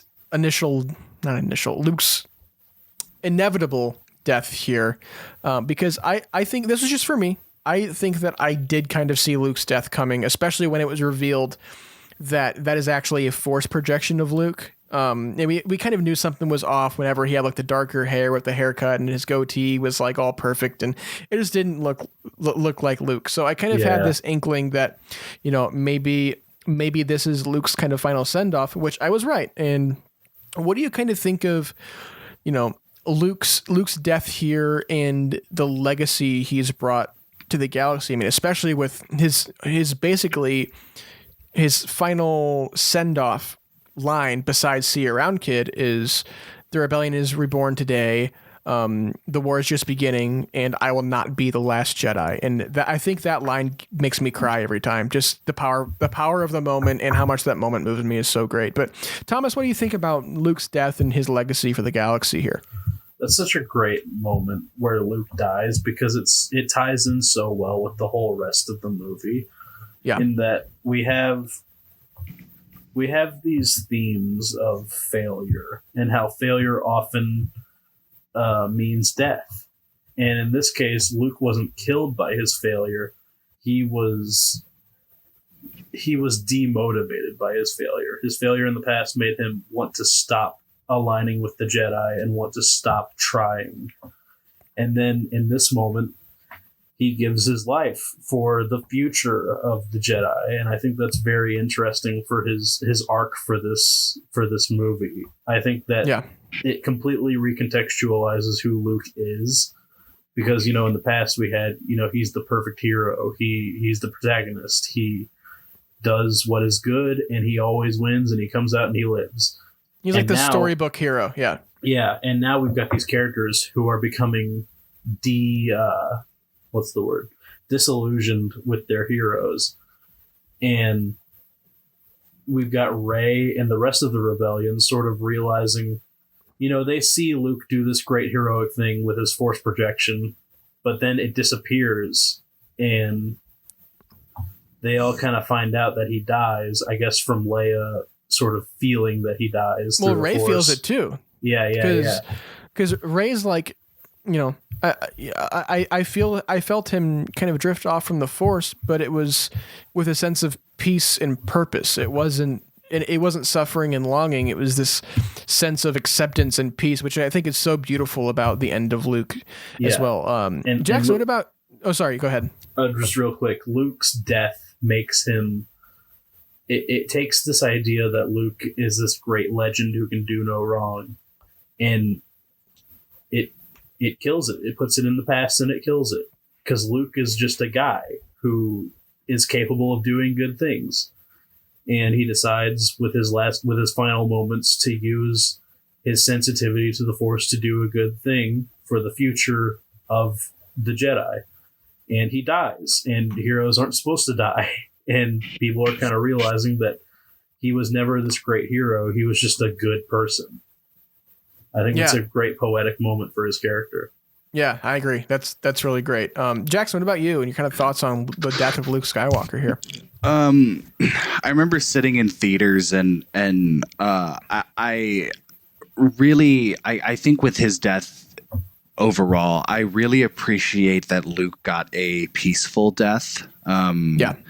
I think especially he didn't get murdered. I was so worried he would get murdered. It wasn't this whole thing, is that he gave his life as a final testament to I think it's funny the entire time they just want him to show up and just hack and slash and destroy the entire First Order, and instead he uses his moment to help the Resistance escape and a more reasonable and realistic kind of help that he can give in. And that's kind of what he figures out over the movie, is how can I help without giving them exactly what they want, because I can't be that. I can't be who that is. And I think he does that and is blessed with a peaceful death, with as much force as it took, and that energy that it took from him, and it destroyed him. It literally kills him.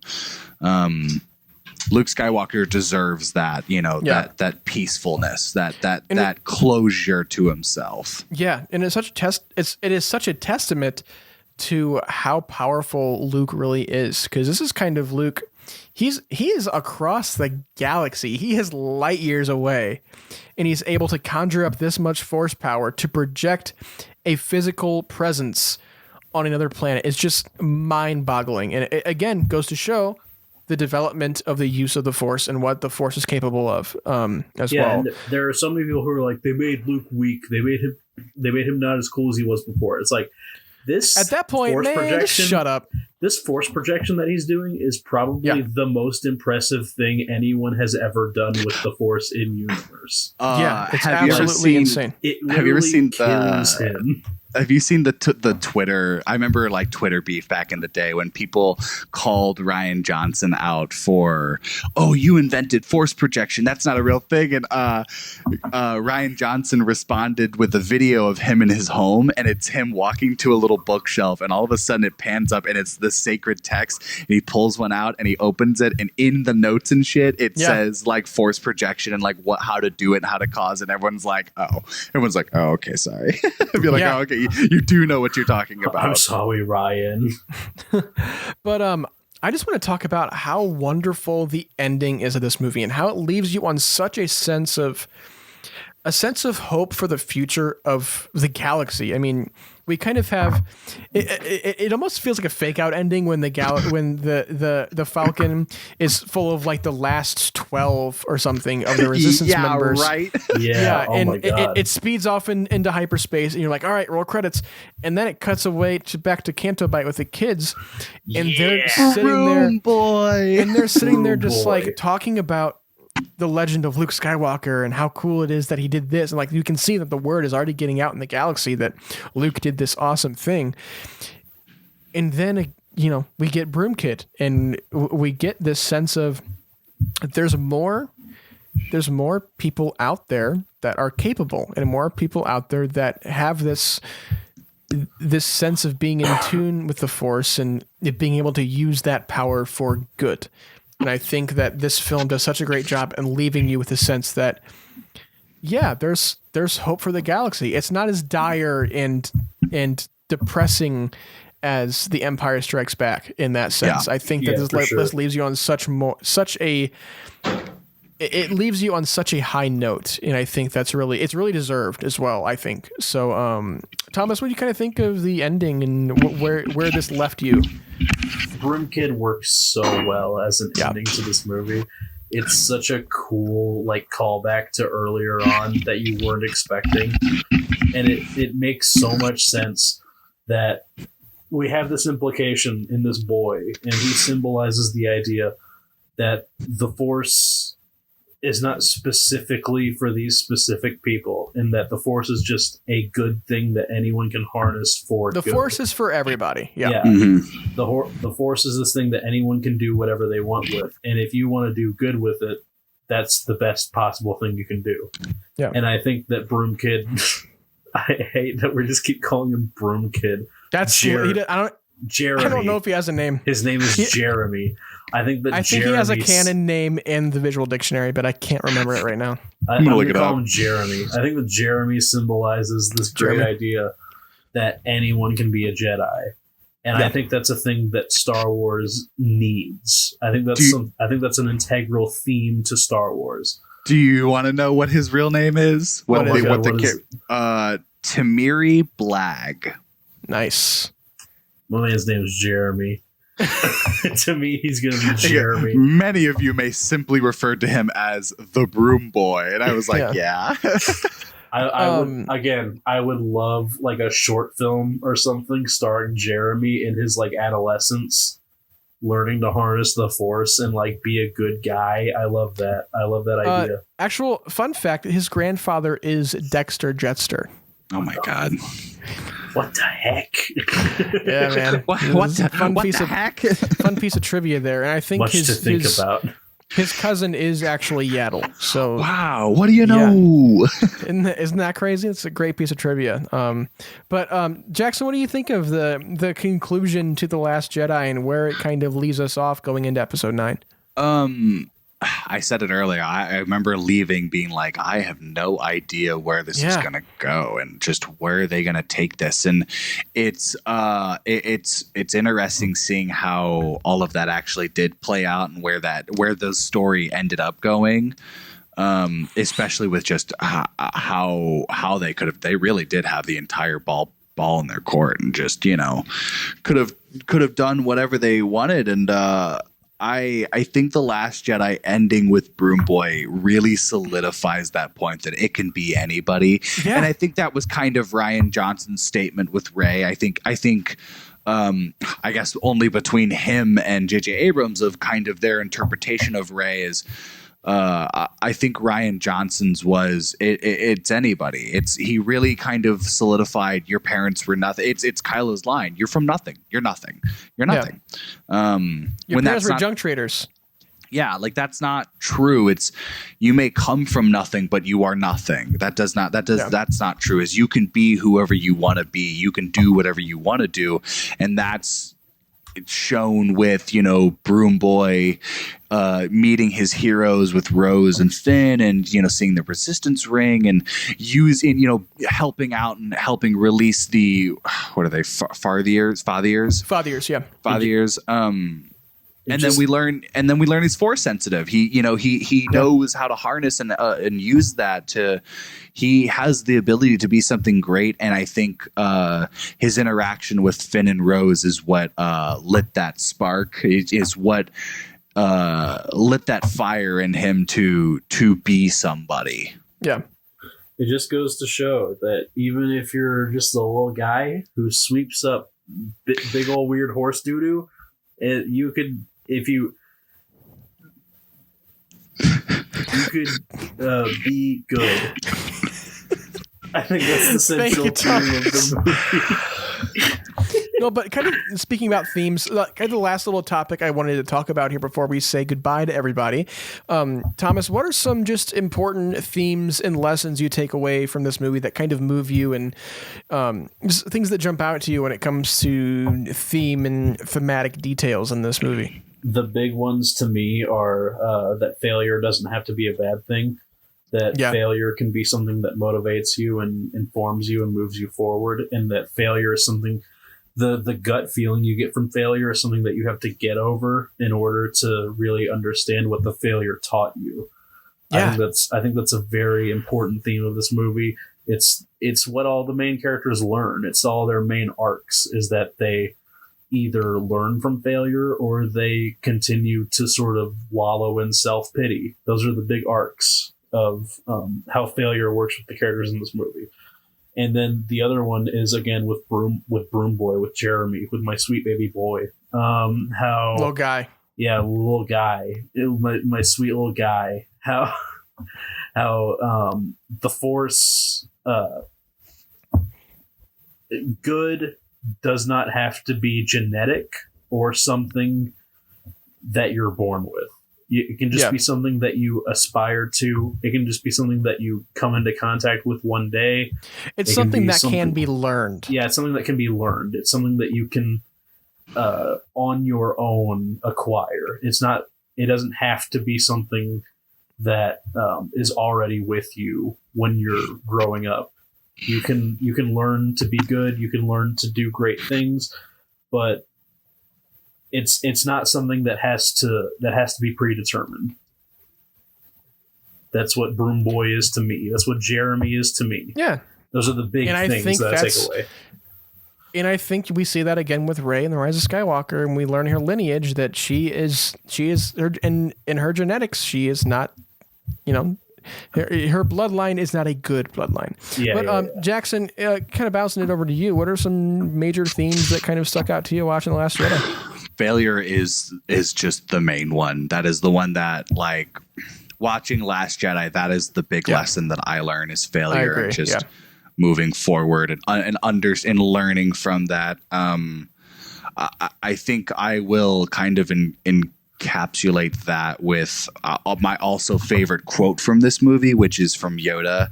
And it's the we are what they grow beyond. That's the true burden of masters. Like, I teared up watching it this time. So like powerful. That line is just so good. That's a great line. That's such a Yoda line. Right. Yeah. It's the big theme of it will be okay. Like, failure is part of life. It is part of learning. It is very normal. Do not hate or resent or let it fester off of you. Let it grow you. Let teach and learn from it, and teach and learn future people not to have such as harsh failures, or not to take failure as harshly. Yeah. I completely, I can see where you're coming from. I think, failure is a really big theme here. I think they explore it a lot more in depth a little bit in The Rise of Skywalker. From my perspective, I think a lot of this film, at least to me, has to do with how you look at and learn from the past, and how you learn from your mistakes. And I think that really is a sense of failure, like you guys are saying. But I think it really boils down to, we look at that line, let the past die, kill it if you have to. It is not about, killing the past and being completely, blocking that off from, what you consider. It is about how you view the past and respecting the past, and taking those lessons you've learned and bringing them with you, and how you carry forward with those lessons that you've contained and hopefully you have absorbed and learned from. And I think that is where that is where I connect with this movie the most, is, using your mistakes in your past as a lesson to grow and an opportunity to grow. And it's not just being, having to throw your past away and create something new. I think you have to use that as energy to grow. Yeah, yes. It's not about asserting dominance over your past. It's about understanding it. Yeah, understanding it, and like I said before, using it to grow. So yeah, I think that is just about all the time we have. Thank you guys so much for tuning into this episode of the Cantina episode of The Last Jedi. It was very, very fun to finally get all of my deep and dirty thoughts out about this movie. Get my dirty thoughts out about Mark Campbell. Mark Campbell. What about Mark Lewis and his big weird hair and Mark Campbell. We just keep progressively getting his name more just ruining it. Well, Thomas, thank you so much for hopping on. I'm glad we finally got you on the show. Thank you for having me on. This rules. Yeah, we'll have you on again for sure. But why don't you tell everybody where they can find you on the social medias?